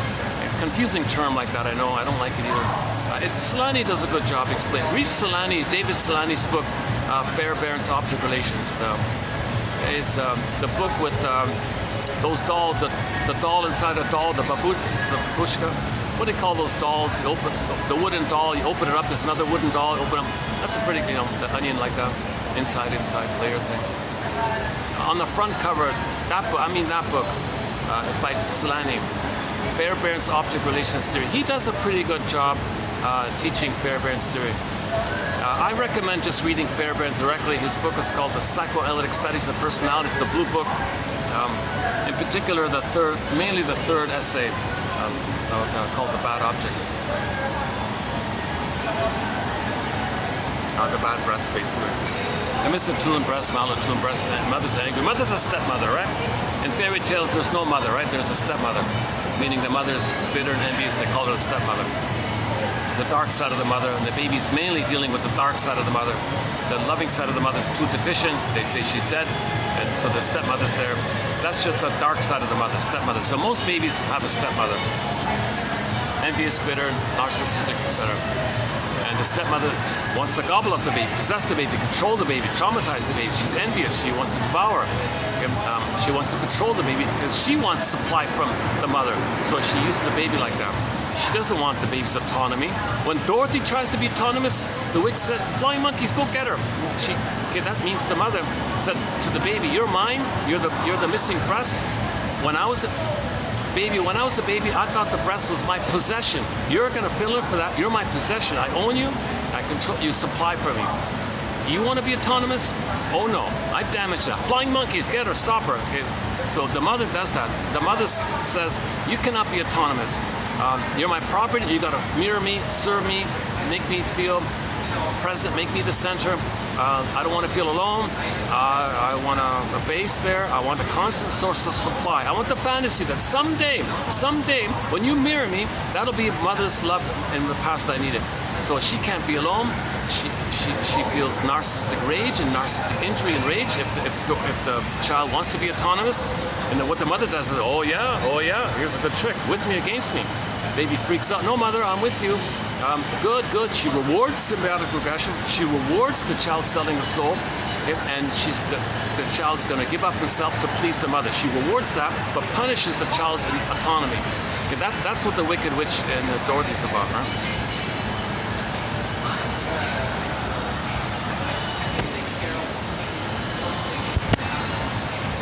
That's a metaphor for the mother doing this to a child. The mother is using the baby to meet her needs and her drama, to replay her past, to tell the world what happened to her by shaming her kid. She wants to shame the kid and hate the kid so she doesn't feel that she's doing it to herself, because she made the Faustian deal. So she needs the kid for a lot of reasons like this. That's why the Wicked Witch is so voracious, so aggressive, so focused. Get Dorothy, come on monkeys, get him. That's sad, very sad, right? Mothers have Schadenfreude. A lot of mothers do not have Freudenfreude, pleasure at the baby's happiness. A lot of mothers don't have it. They have Schadenfreude, pleasure at the baby's suffering. Oh, okay, baby's suffering. I don't feel that I'm suffering, and I caused the suffering. I'm not the victim of mother's suffering. I'm the one who caused the suffering onto myself. I'm the active one, so I suffer the baby to make me unaware that I suffer myself, and I'm the one who caused the suffering. I feel important. I don't feel the pain of it. I'm the active, Faustian deal. I need the baby to shame for all that. So the baby's scapegoated, of course. The baby's quote-unquote sacrificed like this for her. So if the child tries to have a self-autonomy, those feelings come up again. Then you got to say to yourself, that leads to what Alain Golem calls the freezing parent construct. So later in life, when you try to initiate your adult mind, those memories come. The Wicked Witch comes up. You say, back off. You're a shadow voice from another era. I don't gotta listen to you. Back off, bully. You see, set those voices back in the past, kind of thing. Or the frozen child comes up. I'm helpless. I'm no good. Give up. No. That's you got to build the adult mind. So in trauma, you don't have the adult mind. So you're always in the past, the freezing parent, frozen child.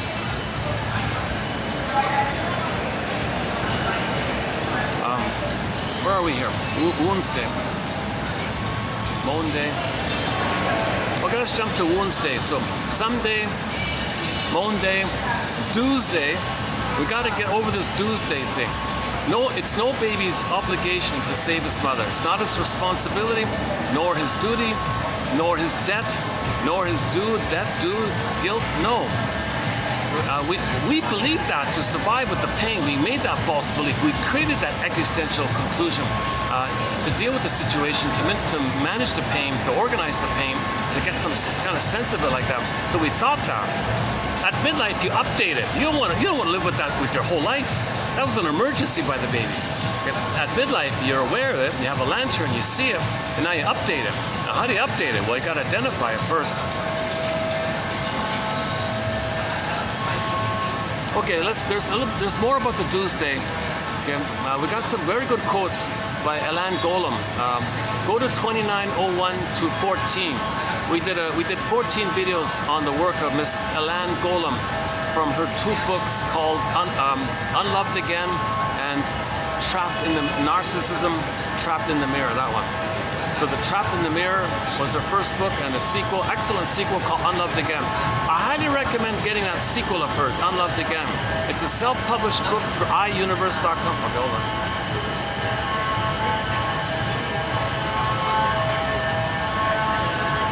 Okay, I think that's what I'll do. When someone walks by, I'll just turn the camera to...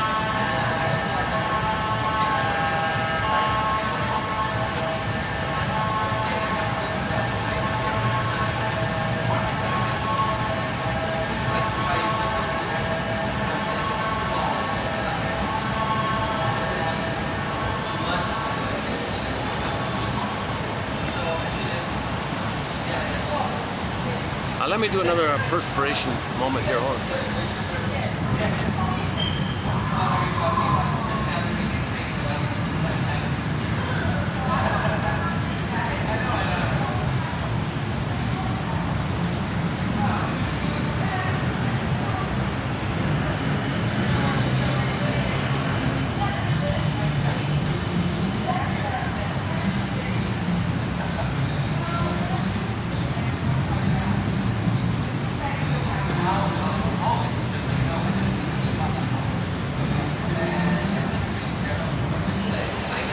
Double check the battery. Let's see. How's it doing?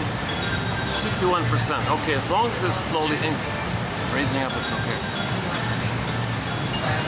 Storage is going to be okay. If I lose this video again, that'll really be another setback. I've lost 3 videos, 3 good videos. Oh my God, 4-hour one. The other one was like about an hour and a half, and a 3-hour. Look at that, I lost like 7-8 hours. Of good time. Good. I've lost a good 7-8 hours just the past couple of days. So hopefully I can post this one. I'm kind of tempted to just stop it now, do part 2 just to keep it. Just cross my fingers here, all right. You know, the phone does feel a little hot in the back, right? It's not burning hot, but it's a little hot in the back.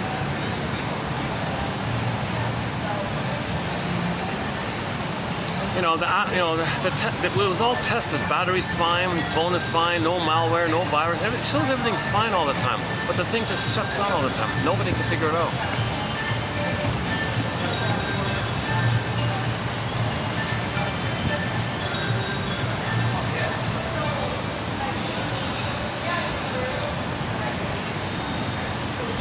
Something I read said maybe the battery that I bought for this is not compatible with the phone. That's the only, maybe. But I've been using this for a year and a half now. This battery, 2 years now. All right. Okay, there's more to the Tuesday. That's a key one. That's a key one. We gotta forgive ourselves. I mean, we gotta understand that we made this belief and update this belief. No, wait a minute. It wasn't my job. It wasn't my job. It's no baby's job to be responsible for the mental health of their traumatized, narcissistic, bullying mother. It's no baby's, baby, it's very kind of like family love feeling like the baby's gonna help the family like that. But he can't, that's the point, he can't. It's not his job to, and he can't. So we gotta kind of like have a little reality check here. No helpless, passive little baby, you know, has some kind of, should be cursed with some kind of belief that he's got to spend the rest of his life trying to prove himself to save the mother, trying to redeem the parents.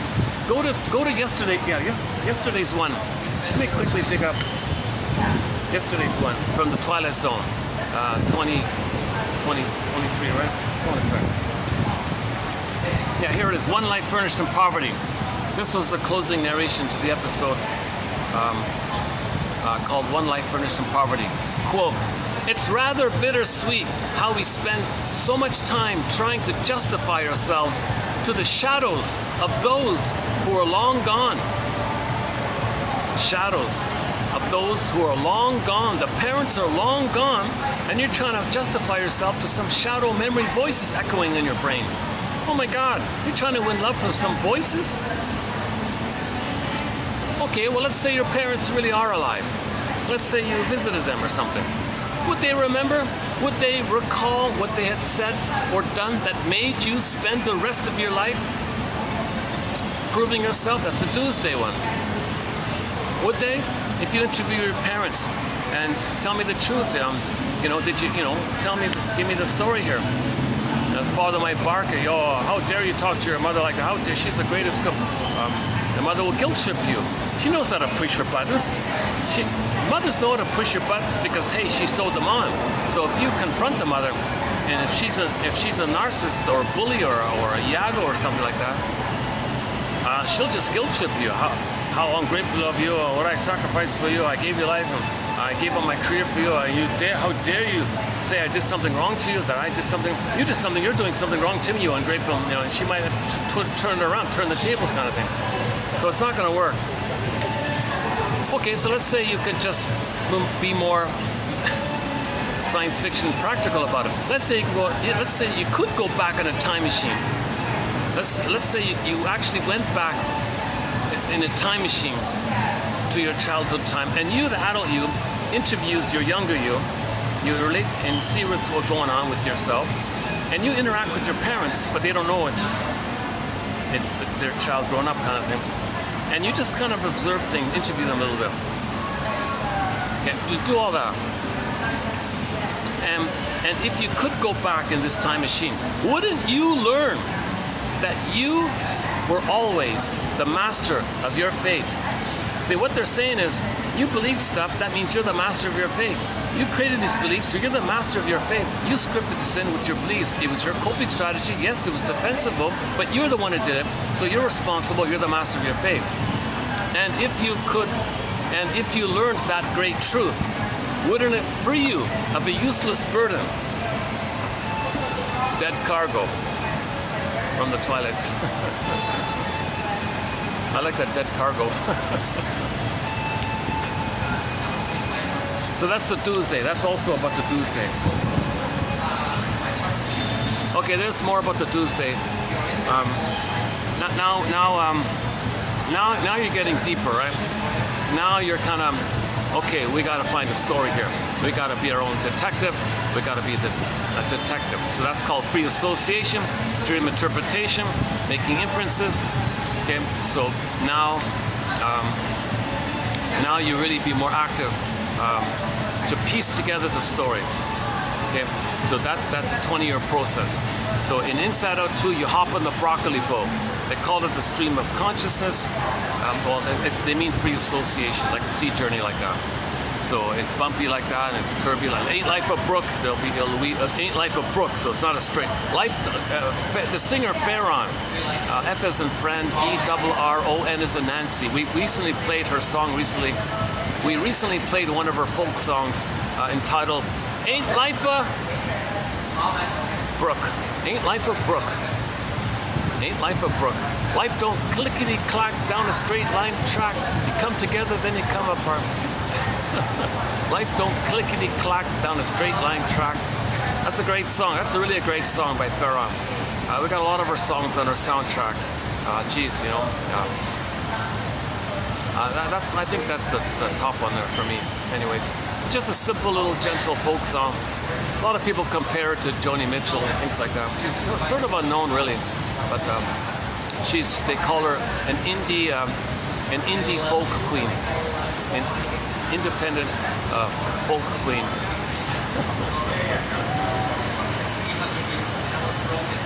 So go to the Testimony album. It's on there, a Testimony. You know, her revised version of It Won't Take Long on the Shadow album. Shadows on a Dime. She's got the original version of It Won't Take Long, which is okay, but her updated one, that's a great one, the revved up one. It Won't Take, that's a great song.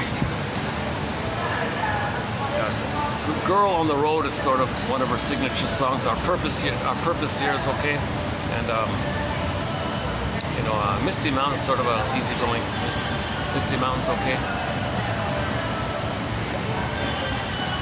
But really, Ain't Life a Brook and It Won't Take Long, those are the two main ones. Rosalie's okay, Rosalie.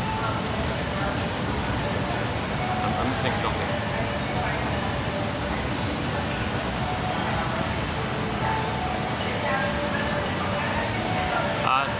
Two years ago, she did a live concert. She's like in her 70s or something. So she's still around, yeah. They're trying to make a documentary of her, so hopefully that'll come out. Yeah. A very interesting character.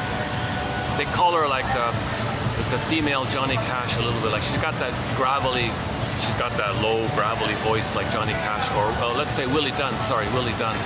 When I say Willie Dunn, I mean the one who sings, you know, Ballad of Crowford, Louis Riel, and The Son of the Sun, Children of the World, and several others. So I would say she sounds a little bit like Willie Dunn. In other words, Johnny Cash sounds like Willie Dunn, not the other way around.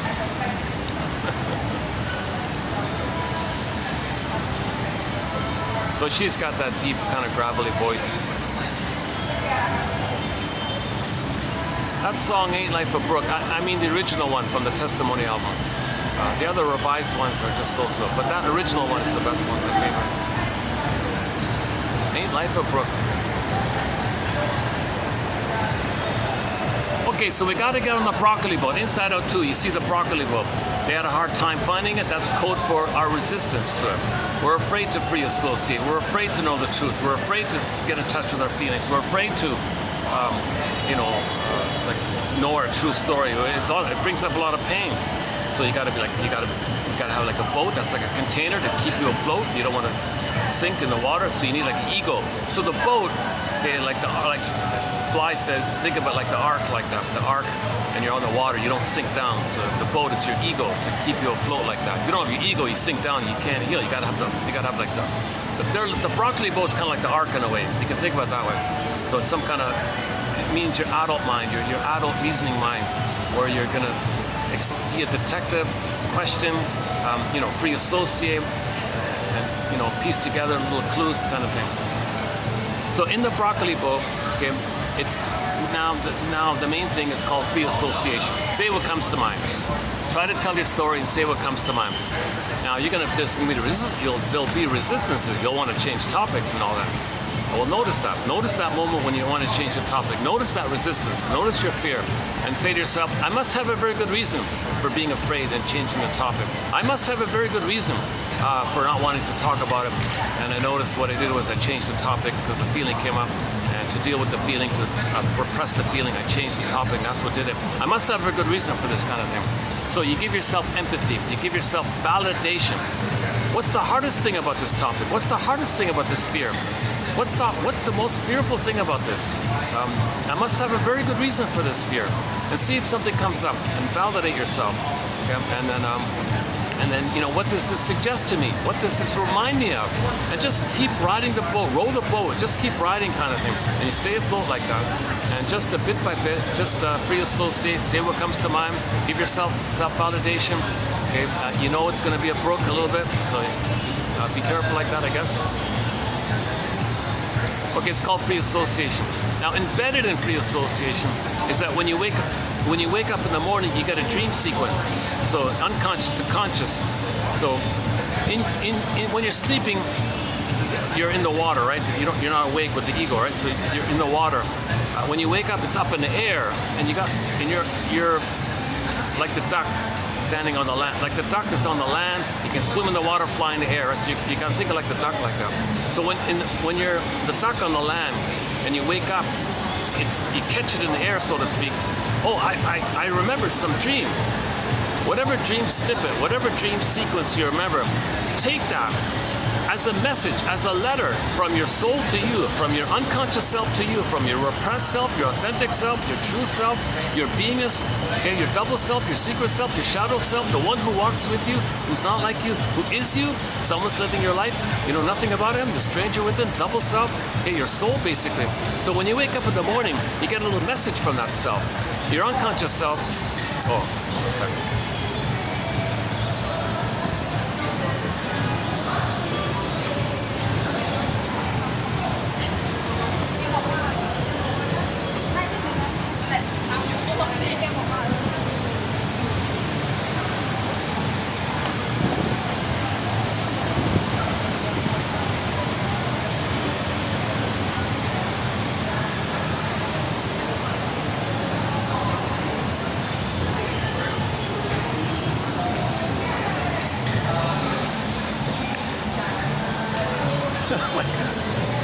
My goodness.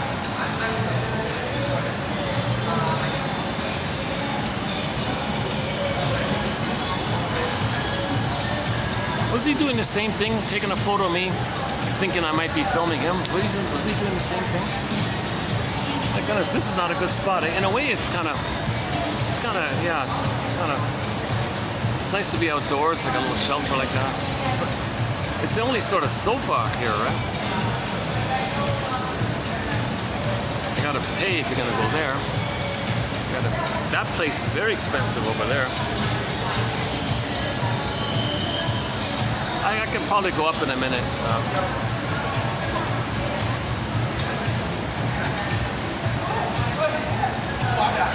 Oh yeah, she gave me a look.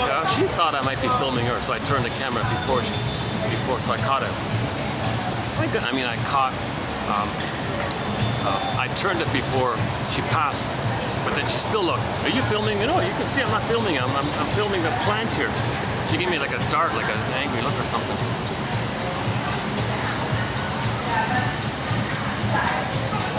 Oh, hold on, another one. Hold on.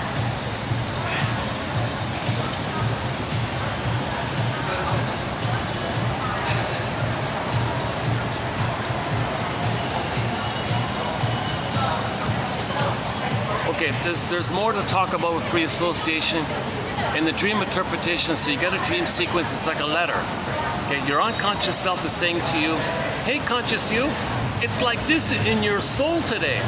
You, conscious, you take that dream sequence and you say, thank you, unconscious self. You look at it, you think it, and you think to yourself, it's like this in my soul today. It's like this in my soul today. So there's the theme, there's a pattern that you're trying to know about, your structure in terms of your fantasy wish fulfillment. You meet your wishes in your dreams like that, so you feel a little better. So you know a little bit about that. You know what you're trying to feel. That's why you might wake up.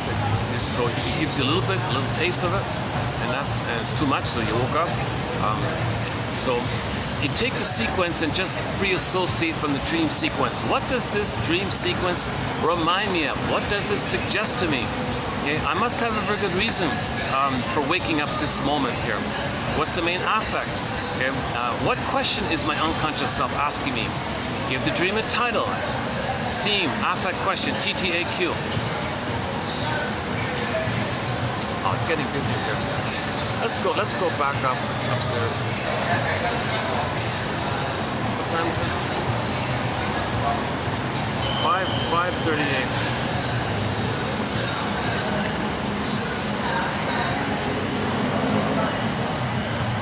Although there is a breeze coming in, so let's hang out here as long as I can.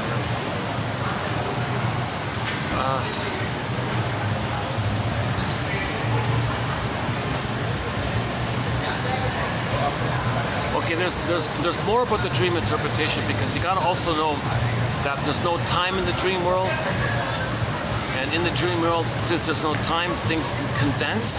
So your unconscious is piecing together things to create a scene to bring up a feeling for you. It's like helping you like that.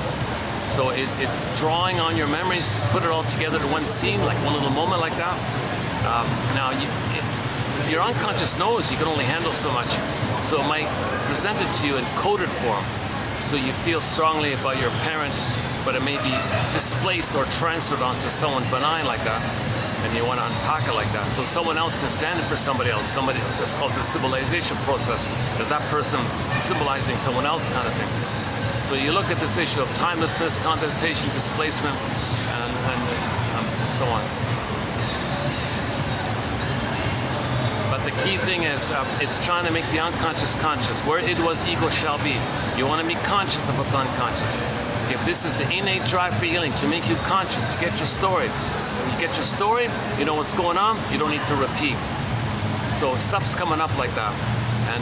And you know, it even lets you know that if you're making progress, you'll get like nice, good dreams. You'll get very encouraging dreams, because you loosen things up, more pleasant feelings come to you. That's kind of a clue, right? Or if you repeated some dysfunctional thing, you might get a bad dream like that. Now, if you're willing to face some deeper stuff, you might get nightmares. That might be a positive sign that you're really going to feel like that. If you get a nightmare and you feel nothing, okay, whoa, okay, there's trouble. Right?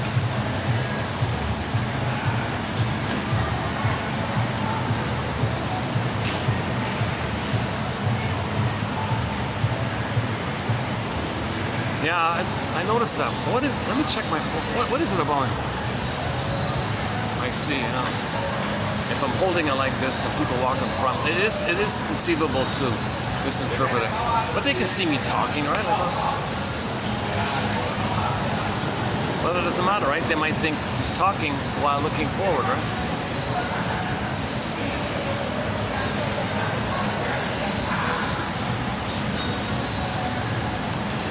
Okay, so free association. Okay, so the someday, okay, so we did 3 so far. The someday, okay, the Tuesday, okay, free association, included is dream interpretation. Okay, the number 4 is going to be Baba Yaga. Baba Yaga is like a gatekeeper kind of thing. If you want to get the Firebird, if you want to get your feelings back, your beingness back, and the pin pops out, you want to get the Firebird, like Baba Yaga steps in as a bridge like that. Wanting to know, preparing you. Are you ready for your feelings to come back? Are you really ready to get your soul back? So she gives you a test. To get your soul back, the condition is you got to give up oppositional thinking, adversarial thinking, either or thinking. Okay? Any jungle slogans like my greed or your greed, you got to give up jungle slogans. You got to give up survival slogans, either or, idealize, devalue, black or white thinking, either or thinking, useful, forget it. Like you got to give up prejudicial thinking. So she's the guardian like that. because when the baby's traumatized, it does splitting, either or. So healing means you resolve the splits and you get a new sense of self that embraces the two. And the new third, it's different. The third that embraces the two, it's not like embracing the either or. It's a different quality. So back to Inside Out. So we saw the splitting mechanism. So when all the painful memories, they were popped away in that popping tube machine. Okay? And you got one side, and you got the reality was repressed. So most of the memories were kind of sent away like that. Yeah, okay, let's go upstairs.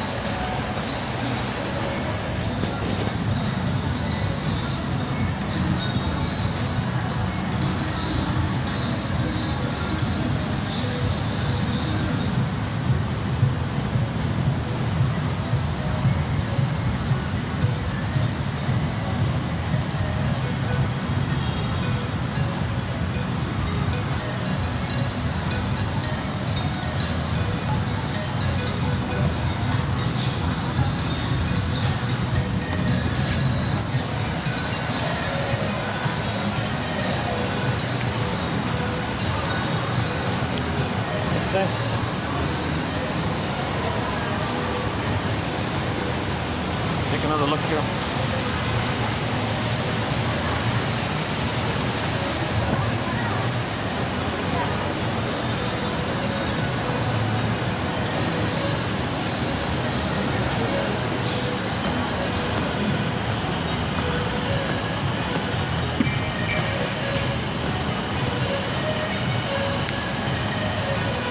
Where you at?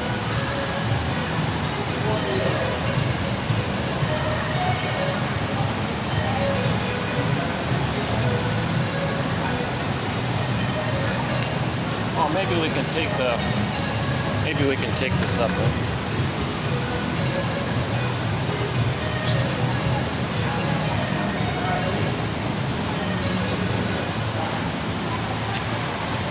So we got to get over this adversarial, oppositional, survival jungle slogan stuff. It's both and. Okay? So in normal development, the baby, the baby cannot do under heaven, over hell. The baby needs paradise. If the mother's hurting him, he's in hell. It's heaven or hell like that. So he splits it up. There's no loving mother to feel safe enough to be himself. So you got to resolve this issue. So that's called resolving oppositional thinking, either or thinking. So Baba Yaga says, okay, well, you want to heal, you got to resolve this. You got to do some work in your mind. You got some reality here. So you're looking for the third side of the coin, the golden mean, the middle ground, the middle way, the golden mean, three-dimensional thinking, vertical thinking. Okay? It's a perspective that's deeper and broader. It's the third side of the coin that embraces the two sides. It's not either or, it's some kind of both and. Like the mother, you know, she would have loved you if she could have, but she didn't. But she would have, she could have. She was impaired, she couldn't. You get the story. So now you know she didn't love you. It's a broader, deeper, okay? So Baba Yaga gave a simple, like a little test like that. Oh, okay, so the character's called Ivan, right? Ivan's like you're developing your ego like that. So Ivan's a symbol for your ego growing, your adult mind, your developing mind. Okay? The protagonist is Ivan.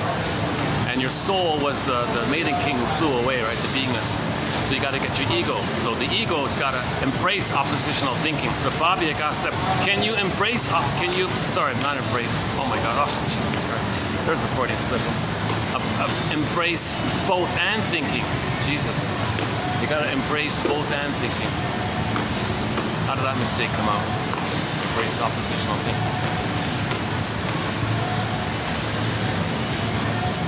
Well, what I meant to say was you got to embrace both and thinking.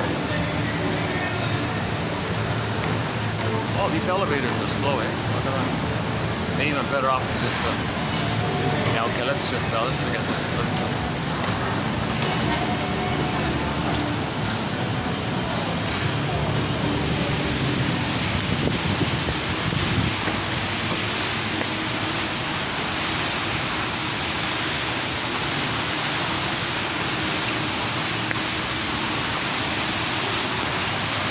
maybe I gotta embrace the reality that a lot of people do have oppositional thinking. Maybe I gotta be in reality mode. I don't want to think that. maybe I gotta embrace the reality that a lot of people do have the paranoid schizoid position in the mind, the either or. The client calls it the paranoid schizoid position, mode of operating phenomena. Yeah, I think that's maybe what's going on. I need to be more realistic and accept the reality that a lot of people do have adversarial thinking. But in any case, for all people, in anybody in the healing journey, if we're going to heal, we got to find the third side of the coin. Okay, go to Route 66, 2959. Sorry, 2599. A lot of mistakes all of a sudden. 2599. Okay, we have 11 quotes from the classic TV show Route 66. Go to it's the fifth one down. Great quotes, by the way. Hold on a second.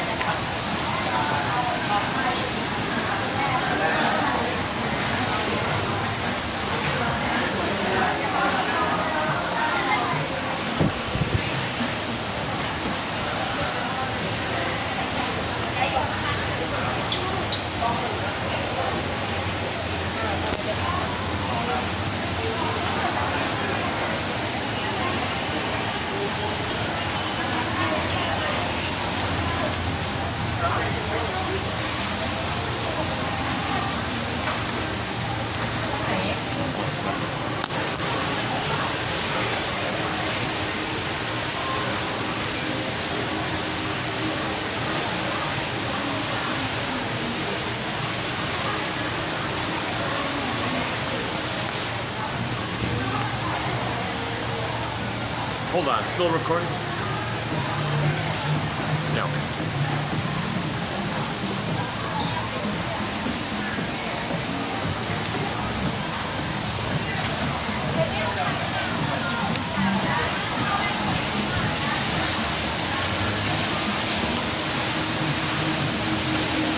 Okay, at the end of Inside Out 2, you sort of see the scene of the healing, resolving the splitting issue. So you saw the conclusion of Inside Out 2. Riley was spinning around with these two oppositional thinking. One part sense of self, oh, I'm special, everything's okay. The other one said, I'm always defective, I'm always guilty, I'm always no good. No, I'm always blissfully perfect. No, I'm always terribly no good. It had this kind of either or thing. So Woodman says you want to embrace or hold the tension of the opposites.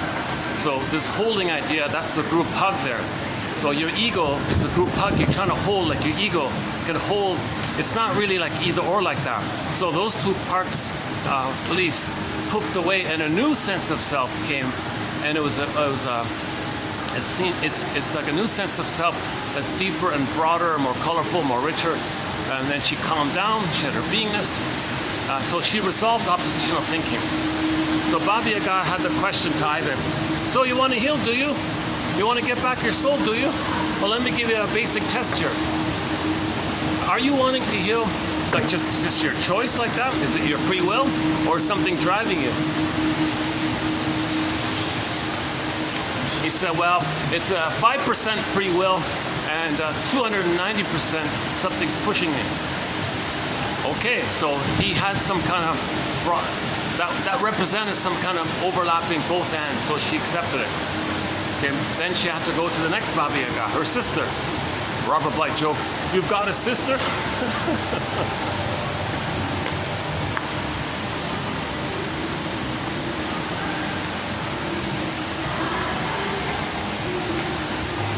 Okay, so the next task, I'm going to borrow from the Baba Yaga and the Vasilisa one. So the assignment was she got a mountain of seeds and you have to separate the seeds. It's either the grain or the seeds. Some seeds were useful, some like edible, some seeds were unedible kind of thing. So she had to pick out bit by bit these little bitty seeds and put them in two piles like that. Okay, that's code for we have to identify what's a real feeling from the beingness, little seed feeling like that, versus the sham stuff of your false self, defensive self, neurotic pride, hubris pride, okay, defensive self, you know, like, you know, your favorite brand of ice cream wasn't available. Oh, hi. So you might feel something. Well, that's a shams. That's a defensive stuff. It's not a real feeling. But underneath it, oh, well, I'm reminded that I didn't get mother's love, mother's sweetness. That might be more of a real feeling. Like why you're looking for the ice cream when you're not physically hungry. So it's feeling judgments. It's like deeper intuition, like inner knowing, like that, versus just defensive fake stuff or manipulation. If it's feelings related to flim-flammery and duplicity and manipulation, those are kind of like one fake seeds or something. It's not going to help you. Right? It's defensive. It's loyalty to the mother. You're still whitewashing. You're still whitewashing mother's crime. Okay, so remember, in healing, you got to call a spade a spade. So if you pick the wrong seeds, you're loyal to the mother. Denying that she hurt you, you're not going to heal like that. So you got to find the true seeds about yourself, your authentic self. So that was another task, to separate the seeds. That's got to be updated, that one. So seeds from the feeling self, seeds from the survival limbic system brain, survival stuff. So once again, the famous brain, the brain with three parts, the triune brain. The brain has three parts. Okay, the limbic system, the feeling, the body, and the cortex. So the feelings are in the first two. But the first one is sensations and visceral stuff about survival, and the feeling, that's the feeling one. So the seeds from the feelings and the quote-unquote visceral sensations from the survival one. So can you separate those two like that? Although yes, we do refer to shame, anxiety, disgust, okay, fear. This is fear, anger, rage as feelings or emotions. They're technically more like the physiological visceral sensations of the stress response, versus the feelings of the beingness, like love and affection and empathy, the warmth, like that. So you got to separate these two. That's called separating the seeds. Okay, then you got to go to the third Baba Yaga, another sister. Now watch out for this one. She's the most challenging one. Okay, so this third Baba Yaga was saying, all right, my test here is, I want to know, can you embrace the spirit of the duck? Oh. Okay, the duck can walk on land and swim in the water unconscious, and he can fly in the air conscious, and he can mediate and be the mediator and stand on the land and do both. Can you live in these two worlds? Can you embrace these two worlds, where something from the unconscious comes up into the air of consciousness, and you make the unconscious conscious, and you're on the land and you can make the unconscious conscious? So like you're like a fisher person. You bring up a fish from the water, you throw it up in the air, catch it, and then you eat the fish. Or Rapunzel, you pull up the rampions and you eat the radishes. Okay, in German, Rapunzel is a German word which means radish. It looks like a carrot. It's in the ground, so that's unconscious ground. Pull it up and then integrate it. Meaning accept, own, it belongs to you. It was the material, the knowledge about yourself was lost in the unconscious, so when you get it back, reintegrate, reassimilate like that. Reclaim like that. So the third Baba Yaga says, I want to know if you can make the unconscious conscious. That's the duck energy. Yeah. And then, okay, so now, fused with this, to do so, you need to be aware of defense mechanisms. That's called the trickster energy, the rabbit energy, the rabbit symbol for the trickster energy. So in defense mechanisms, kind of trickstery like that. Something you don't know about yourself, you say someone else. The mechanism of projection is considered like a trickstery kind of thing. And the energy, the attitude and the energy that you want to approach to defense mechanism is the duck one. So under the rabbit's the duck, right? Or inside, they say the duck is inside the rabbit kind of thing.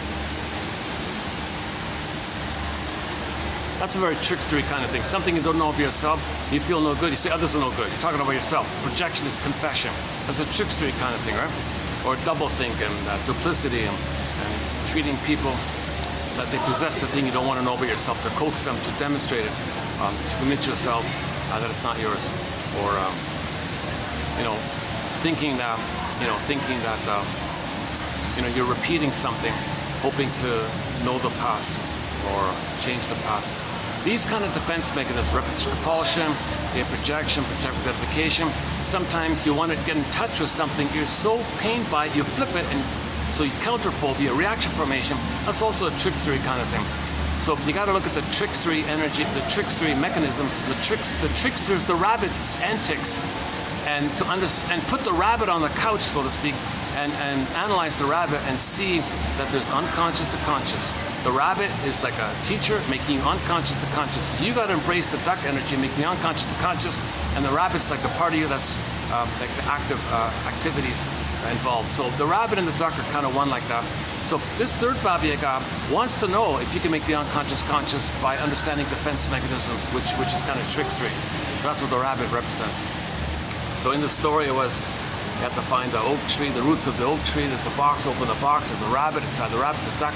Okay, inside the, if you can do that, then okay, either the duck, then the egg appears. Okay, once you get the egg, okay, new life, new potential, new birth, new you, new growth, virgin birth, Woodman calls it. Something new coming in. So you eat the egg, something fresh is coming up. Or another version is the firebird appears. So if you pass those 3 tests by Baba Yaga, okay, and so you do the someday one, the Tuesday one, the wound day one, pre-associate. Oh, the wound day. Sorry. Okay, I forgot about that. Jesus. Okay, back to Saturday. Someday, moan day, Tuesday, wound day, pre-association. Then the thorn. That's kind of like the piercing point. If you pull the thorn, now you don't pull the thorn. Nature does that. But when the thorn is pulled, okay, then you're free. Then you have the ab reaction, the catharsis, the firebird, the freedom. Okay? The orbs come rushing up to the front inside O2. The orbs, and they ride the orbs rushing up to the front. That's the firebird rising, the phoenix rising. Okay? So when you get to that point, really the moment when you froze your soul, the pin in the collar, and you pull the pin, it's kind of like pulling the thorn, pulling the pin, same idea, then the feelings come. So thorn day, free day, now you're free. Now when you get your beingness back, it's kind of a new feeling. Can you accept it? Can you hold it and embrace this new feeling, this embodiment? It's like a little strange, you never had it before. Well, you had it, but you don't remember it. Now you're having, every finding is a refinding, lost and found it for you. So you had it, lost it, want to find it. So when you find it, you don't remember ever having it. Now you have it, whoa, what is this? Can you keep it? Can you accept it? Sometimes people panic and it flies away. And the false self comes in. So the image for this is in the Saturday story, how they did it was the condo was occupied by the authentic self, that the beingness came in. And can he stay there? Because the false self was trying to boot out the authentic self. The authentic self, and we did it your way. You're a mess, you're a charlatan, you're a liar, you're a deceiver, you're psychopathic and narcissistic and selfish and all this stuff. And you're pitiful. What do you call him? You're a he called him a weasel. Oh yeah, you're such a weasel or something. So no, enough of it. We did it your weaselly way. Now we want the beingness way, the feeling way, the authentic way. We want the midnight blue, We want the beingness. We want the beingness. So the false self is trying to boot out the authentic self with various tricks. Okay, that's code for, there may be still this struggle between the false self, true self struggle. Who's going to occupy the condo? The condo is symbol for the body. Who's going to be in the body? The authentic self in the body? Or it's missing and you got this false self, illusionary construct occupying the body. So in the show they showed her that the authentic self came to the condo and the false self was in some kind of cheesy or some hotel room somewhere and trying to get back. So the authentic self stayed, okay, and if you can stay like that, meaning we can accept it like that, then on Saturday, okay, finally after some time, this false self construct, this illusionary, hypnotic, false persona, mask stuff, mainly living by that, thinking the false self is the true self, this weasel self, this entitled narcissistic stuff, it dissolved away. It dissolved away, so they said shattered. It shattered away like it dissolved away like shattered glass away. It dissolved away like shattered glass, shattered glass, shattered. Because it wasn't real, and they showed you the character dissolving away into poof into thin air, meaning it wasn't real. The false self was never real, but we believed it was real and put us in a dreamy trance. So we created something unreal, believed it, it's put us in a trance. It's never real, but it's a defense mechanism to make you numb. It makes you hypnotized. It puts you in a swoon, and that's how you go through life. That's a dissociative mind. It's a dissociative state. So for more on that, Elizabeth Howell's book, The Dissociative Mind, Philip Bromberg's trilogy, okay, Shadow of the Tsunami, Standing in the Spaces, and Awakening the Dreamer, his trilogy there. For more on that. Okay, so, all right, okay, so someday, Okay, we talked about the someday, the do's day, the wound day, all the stops leaving, saying goodbye to me. Oh.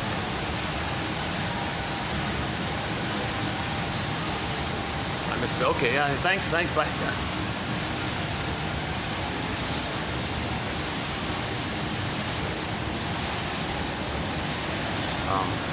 Friendly stuff. Yeah, nice people here. Yeah. Very, very nice people. Yeah, very nice. Okay, where are we here? Someday, Tuesday. So wound day is about pre-association, finding a story, narrative medicine, being a detective. So being a detective, pre-association, dream interpretation. Okay, so that's then. Okay, then the oppositional thinking one. You got to heal the splits. It's not either or. It's both and. You got to find the both and. It's vertical. It's the third side of the coin, welds or embraces or holds the other two sides. Look at that image. You take a coin, okay, stand it up on its end like that. That third side, that thin side, holds the other two sides. It's a circle, it's continuous, just like understanding itself, says Route 66, or whoever the scriptwriter was. Oh, the scriptwriter did a very good job on that episode, yeah. Those 11 episodes, those scriptwriters for those 11 episodes we have here, they obviously have a very analytic kind of mind like that. Not all of the episodes in Route 66 are psychological, but some of them were.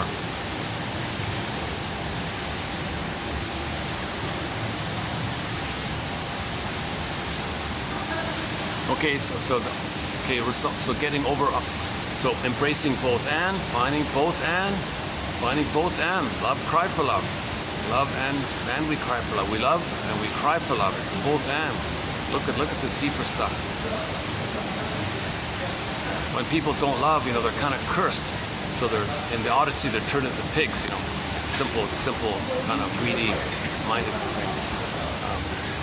So in fairy tales, when somebody's cursed, they're turned into an animal. That's code for neurosis, dysfunction. If we're neurotic and dysfunction, it's like we're not in our full human place. So we're like in survival place. So survival place, so they would use animals for that.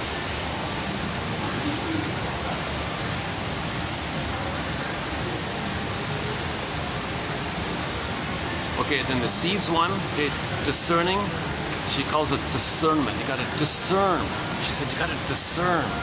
Like discern, like is it a feeling judgment or is it a fake pride opinion?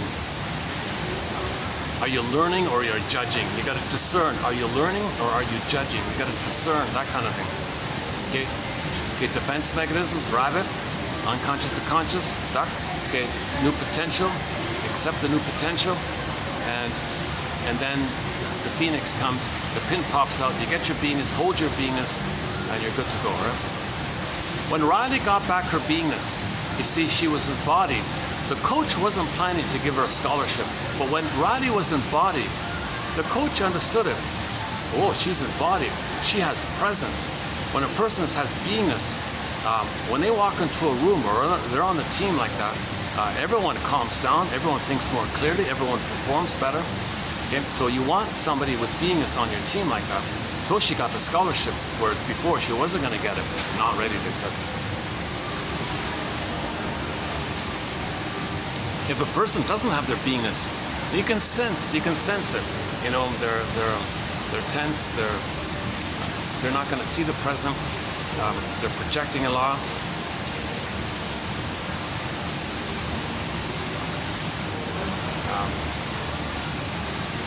They might not say anything, but you can kind of sense that.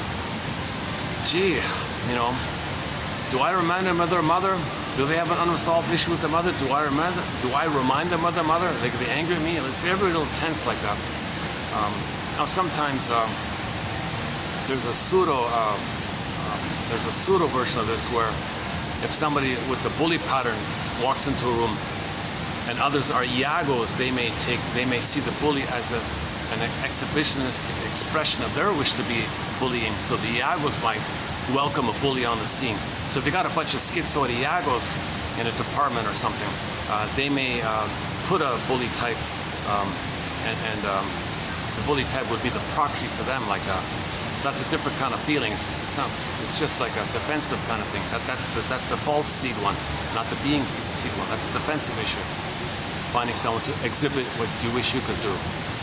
Or if you got a bunch of bullies in the department, you hire some victim person, and they can all see their unloved self onto them, so that person's scapegoat, so they'll feel better about themselves. So they pick some wounded, maybe they're hurt and traumatized with PTSD, and they're neurotic, they're nervous, they're a clinger, they're a dupe rescuer, they're a caretaker, they're nice, they're childlike, a little silly, a little unknowing. They may think that person enters the room, all the bullies feel more important by comparison kind of thing, because the wounded person, the bullies can externalize their woundedness onto the proxy, and they don't feel it with them. So they may feel a little defensive relief by this. It's not a beingness. No, there's no beingness involved here. But if a person with beingness walks into the room, whatever's going on with anyone else around the room, they're going to feel a little calmer. They might be envious of it. But anyways, it's movement, it's progress, right?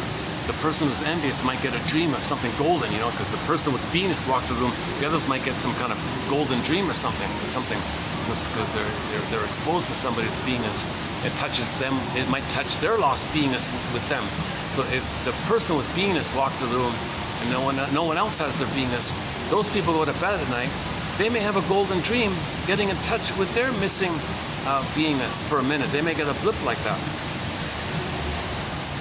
So anyways, Radha got back her beingness, won the scholarship, made new friends. She was a star and all that. Wasn't trying to be a star. She just had her beingness. She was calm. She played smoothly. She was cooperative. She was a good team player like that. Whereas before, she wasn't a team player. She thought she could do all herself. She even, accidentally hit her friend and all, her classmate, her teammate. She was so blind and it's manic, blind, rushed, so she couldn't see what's going on. She couldn't even see it around her. She was oblivious kind of thing. Of course, she had to apologize to that person. Later on, she could apologize. So another thing with the beingness, she could apologize and make amends. So that's another quality when you have your beingness. You feel things. So you feel the pain, the sadness of the effects on other people, and you care like that because you have empathy. You feel, they feel. You have empathy. You can relate like that. So you can apologize, make amends, and your apology is specific. When you apologize, you say specifically what you did that caused the pain. You don't say some silly thing. You don't say some annoying thing. Well, I'm sorry you feel that way. That's not an apology. Okay? So we posted a good quote recently about that by, what was it again? A couple. The Folsom. Was it Folsom? Oh boy. Husband and wife team. They had a quote about how to make an apology. How to make an apology. Look, scroll through the past couple of videos. Look for the F&M Folsom near the end there, one of them. That's not a bad quote about how to make an apology. I like that one, yeah. They emphasize you got to be specific. You got to name specifically what you did and how you regret it and how you got to correct it, kind of thing. Okay, let's leave it there. Believe it or not, what I clumsily did here, I did more calmly and smoothly in the nice hotel yesterday. So at least I kind of covered a little bit here. It's a little scattered and choppy and incomplete. So it's a work in progress. I have anxiety. Obviously, you can see I have anxiety. I have not been analyzed. I'm not a professor. I'm not a shrink like that. So it's really my attitude. It's really about the quotes. Each person in the quotes. Keep it like that. It's between each person in the quotes. My discussion is sort of so the give back for my anxious discussion is that the quotes are there, right? And you can easily get it for a minimal fee at the link there, Patreon. I would honestly, because the search engine, they changed the search engine function. You can't really find anything anymore. So now you really need the PDF file if you're going to find something here.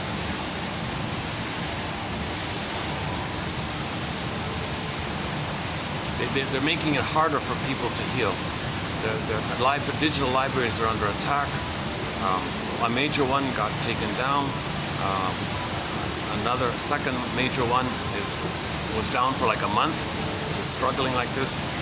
These greedy hedge fund things. they're attacking this.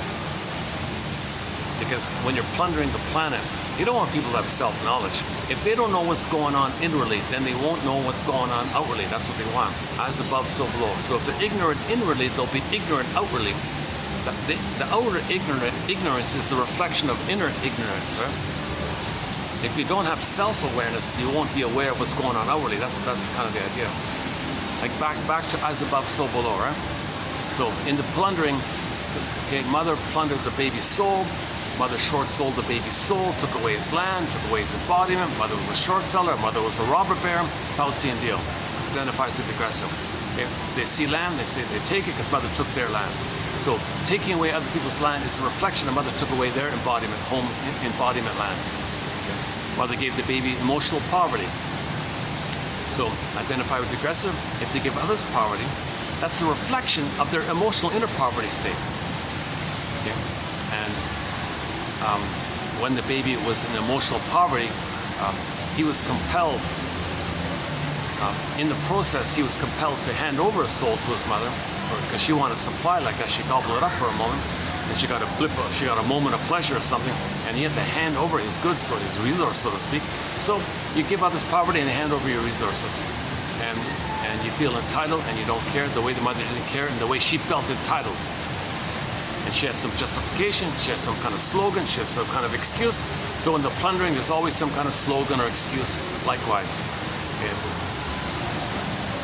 As above, so below. Now people are aware and they feel when you're ethical and moral, and if your being is, then your doing is normal. If you're disembodied, your doing is disturbed. So if they want people, there's a resistance to healing, in other words. People are afraid of healing. So play Michael Jackson, Man in the Mirror. You want things better on the outward, start with the man in the mirror. If the people are healed, the outer will be healed. If people are wounded, the outer will be wounded, stuff like that. I'm simplifying it here. I did a better job yesterday, yeah. The lighting's not too good here. Can I get better lighting like this? Let me try another. Let me experiment here.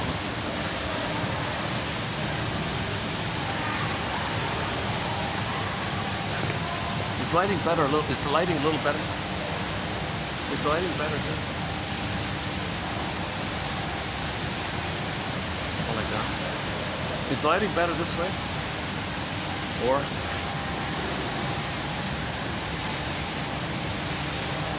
It's not gonna work.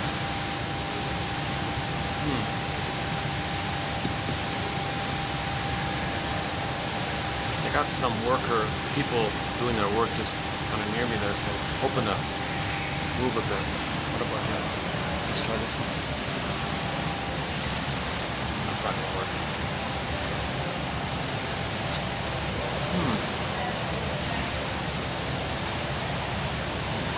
Or what about this one? Oh, maybe that's a little better. Can I do it? Yeah, I mean this. Okay, this might be the way to go. You know. Okay, let me get my bag. Hold on a second.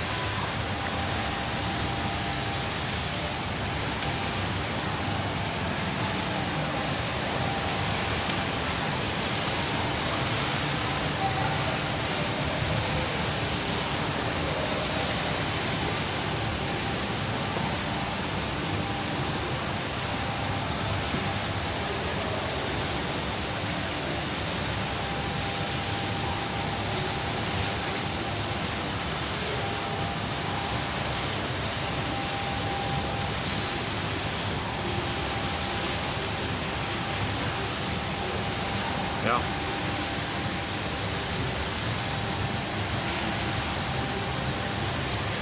Let's try this thing.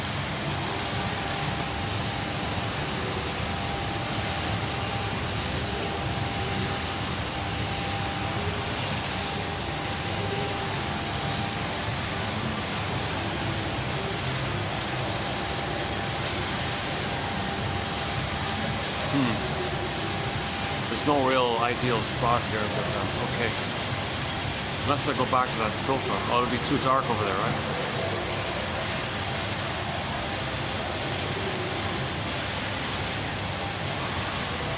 That's not a bad spot there, but you see, they got the people working on the window there. They look right at you, kind of thing.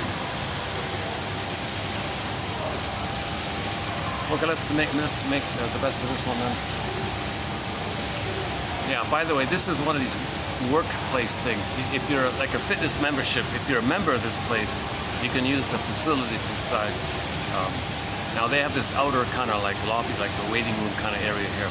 And if you buy a drink, they let you use this kind of thing for a bit. Very expensive. It's like the price of, you can pretty much rent an office. You can have your own office for the price of that almost. Not quite maybe.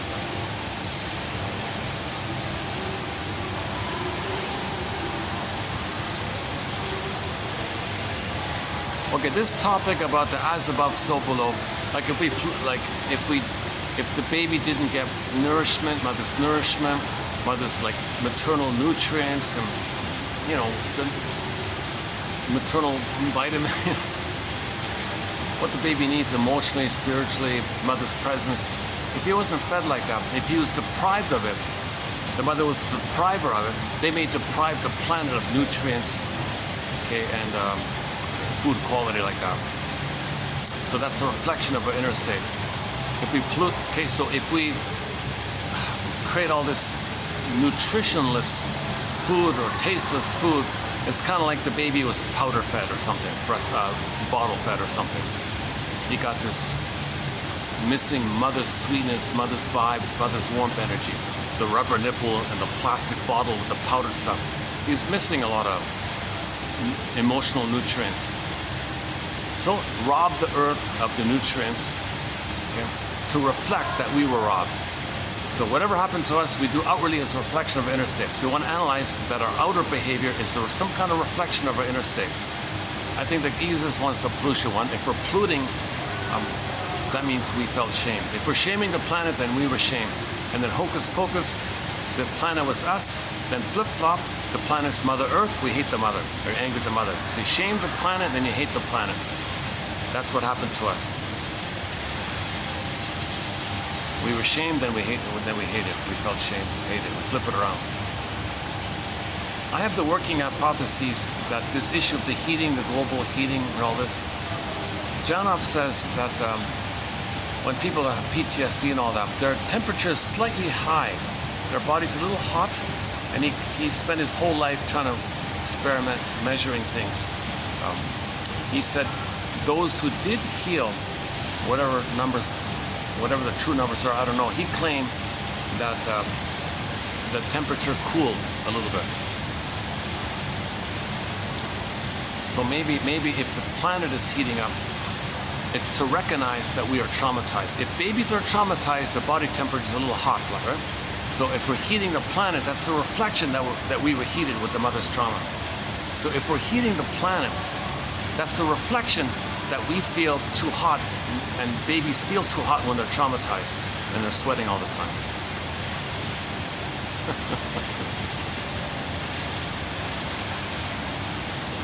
You know, it's funny, I'm kind of feeling a little lazy. I'm tempted to do a part 2 here.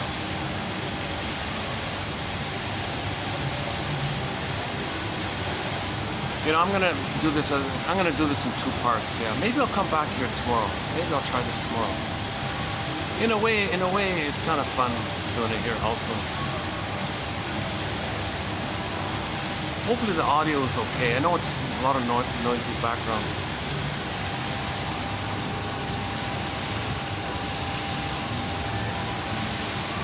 I gotta give that nice venue a break and the other venue a break because I lost good videos there. So when I go there, I feel like I'm nervous. Am I gonna lose another video? So I have to go to this place. And assuming this goes through, I'll rebuild my confidence and start to rebuild kind of thing. My confidence took a couple hits losing those good videos. Really, we're doing okay? Let's see. 62. Let me check in a minute. 62. Battery's not too hot. Okay, batteries seems okay. A little warm, but not too hot. Not burning hot.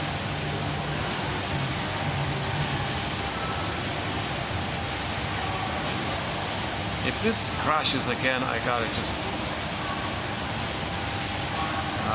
go to the other end of town and they sell them, second-hand phones or something. The new ones in the mall here are ridiculous. The prices are.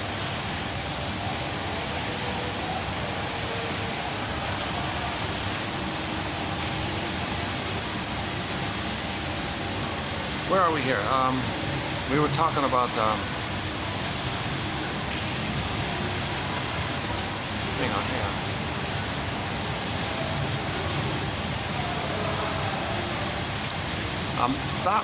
Let's pick up on this issue of as above, so below. That's a little bit from yesterday, the missing one from yesterday. So let's tie it in there. Yesterday, I was trying to talk a little bit about a very difficult Twilight Zone episode called the Cradle of Darkness one. So it's about it's a time travel episode where a woman was assigned to go back in the past to prevent some terrible thing. And mission accomplished. She did go back in the past and she did it. But the bad thing happened anyways. Why? Because she just got rid of a flying monkey or a puppet. And when she did that, like within 5 minutes, a new puppet appeared. So the thing took place. So the message or the moral of the story was, in the outer plundering and pillaging, okay, the short sellers and all that, they hire flying monkeys and puppets to do things on the front for them. So if you attack them, well, so what? They're replaceable. They'll just find another one, right? So that's kind of like that. But it was also a reflection of the interstate. Okay, interstate. If you attack your symptoms, well, another symptom might come up. So you gotta like what's causing the symptom. So if you play whack-a-mole with your symptoms, the symptoms still come up. You're not addressing the source of it all. Likewise, if you play whack-a-mole with the puppets or whatever, the people behind, on their yachts or their castles or whatever, pick up the phone. You don't see them; they're hidden, or they're hidden or open, or whatever it is. So they can easily just find someone else, and that's what happened in the Twilight Zone episode. They just found someone else. It was easy. It was just so quick and easy. It was so easy like that. So the example I was given was, let's say somebody went back in the past and prevented Columbus from what he did, right? He kind of led the charge on the genocide and slavery of 70 million peaceful people on Turtle Island. Let's say you prevented him. Well, they'll just send another one. Whoever financed him will just send another one. So it's not about the puppets and the monkeys. It's the backers and the investors behind it, kind of thing. The short sellers behind it. They use people in the front to do things for them while they sip tea and look nice and brainwash people to think they're nice and the puppets are bad. So they went back, take out a bad puppet, and the backers are so nice and wonderful, and you serve them. You think they're good, and you displace your disgust at the puppets. Puppets don't care, so you focus on the puppet. But no one ever looks at who's financing the puppet. So that Twilight Zone was very delicate. It was a very sensitive topic. I think the point was to lead you to that, but they didn't say it directly. They wanted you to think, so they said, oh, I see. So you took away this puppet. It's like, let's say the example I gave was Idi Amin. Let's say somebody went back in the past, okay, prevented gave Idi Amin a different job so he couldn't do the terrible thing that he did. They'd find someone else, whoever propped up and financed and assigned, and they would just find another Idi Amin. So it didn't matter like that. Okay, and I think the good beginning for this is the Three Stooges. So in one of the Three Stooges episodes, okay, some backer said to Larry or Moe, or one of those, I forgot which one, Curly, or one of those three, okay, we wanna plunder a place. We need a puppet. Okay, you be the puppet of that place. Really? Curly slapping his face or whatever it is.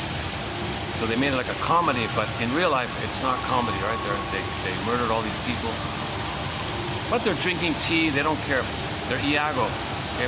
The Iagos, okay, they're loyal to the mother who robbed them, who was envious of them, and they had to hand over their soul to the mother. They become that mother, okay, and they want to plunder a place, so they use proxies in the middle for that, to protect their image, and that's how you plunder.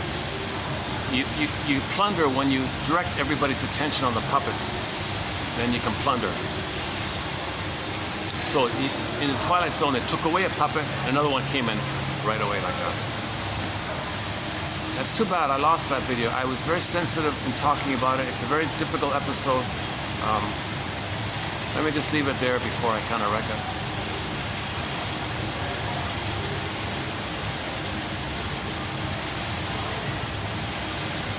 I mean, you can think about any example, right? If you prevent any, monster from history, there would have been another one. Yeah, it's not about that, right? It's about who put them there, who gave them the intel, who called them, who sent them the money and the weapons, and who sent them all this stuff, who guided them and gave them helpers and gave them this and gave them that. It's those ones that are. Now you could argue if you go after them, they'll be replaced and another one will come. His colleague will fill in. So you can play whack-a-mole with those guys, whatever. But I would think that there's a real effort to not let those be seen. They're always hidden. They're always in the dark. They're always in a tower or on a boat or whatever it is. I don't know.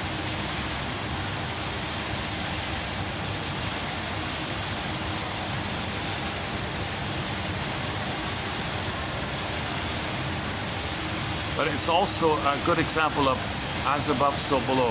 If we just focus on our symptoms, our personal symptoms, and don't interpret that the symptoms are there because we're still crying and screaming to the mother, and we're not addressing this issue that the mother didn't love us. You don't want to say your mother didn't love you, so you protect her, and you focus on the symptom, and you're distracted by the symptom, and you're distracted by the symptom, and you focus on the symptom, and you play whack-a-mole with your symptoms, operate it away, fill it away, and you're not addressing that your mother didn't love you. So just as people do it like that, it's outer is a reflection of the inner state. As above, so below. Another example of as above, so below. Let's now do the new Twilight Zone episode. Let me update that one. Let me update that one another time. It follows the Shades of Guilt episode. Okay, sorry. Okay, so yesterday I saw another episode called Gabe's Story. I'm gonna spoil it, of course, here, and I'm gonna embellish a little bit to kind of see if I can make the point.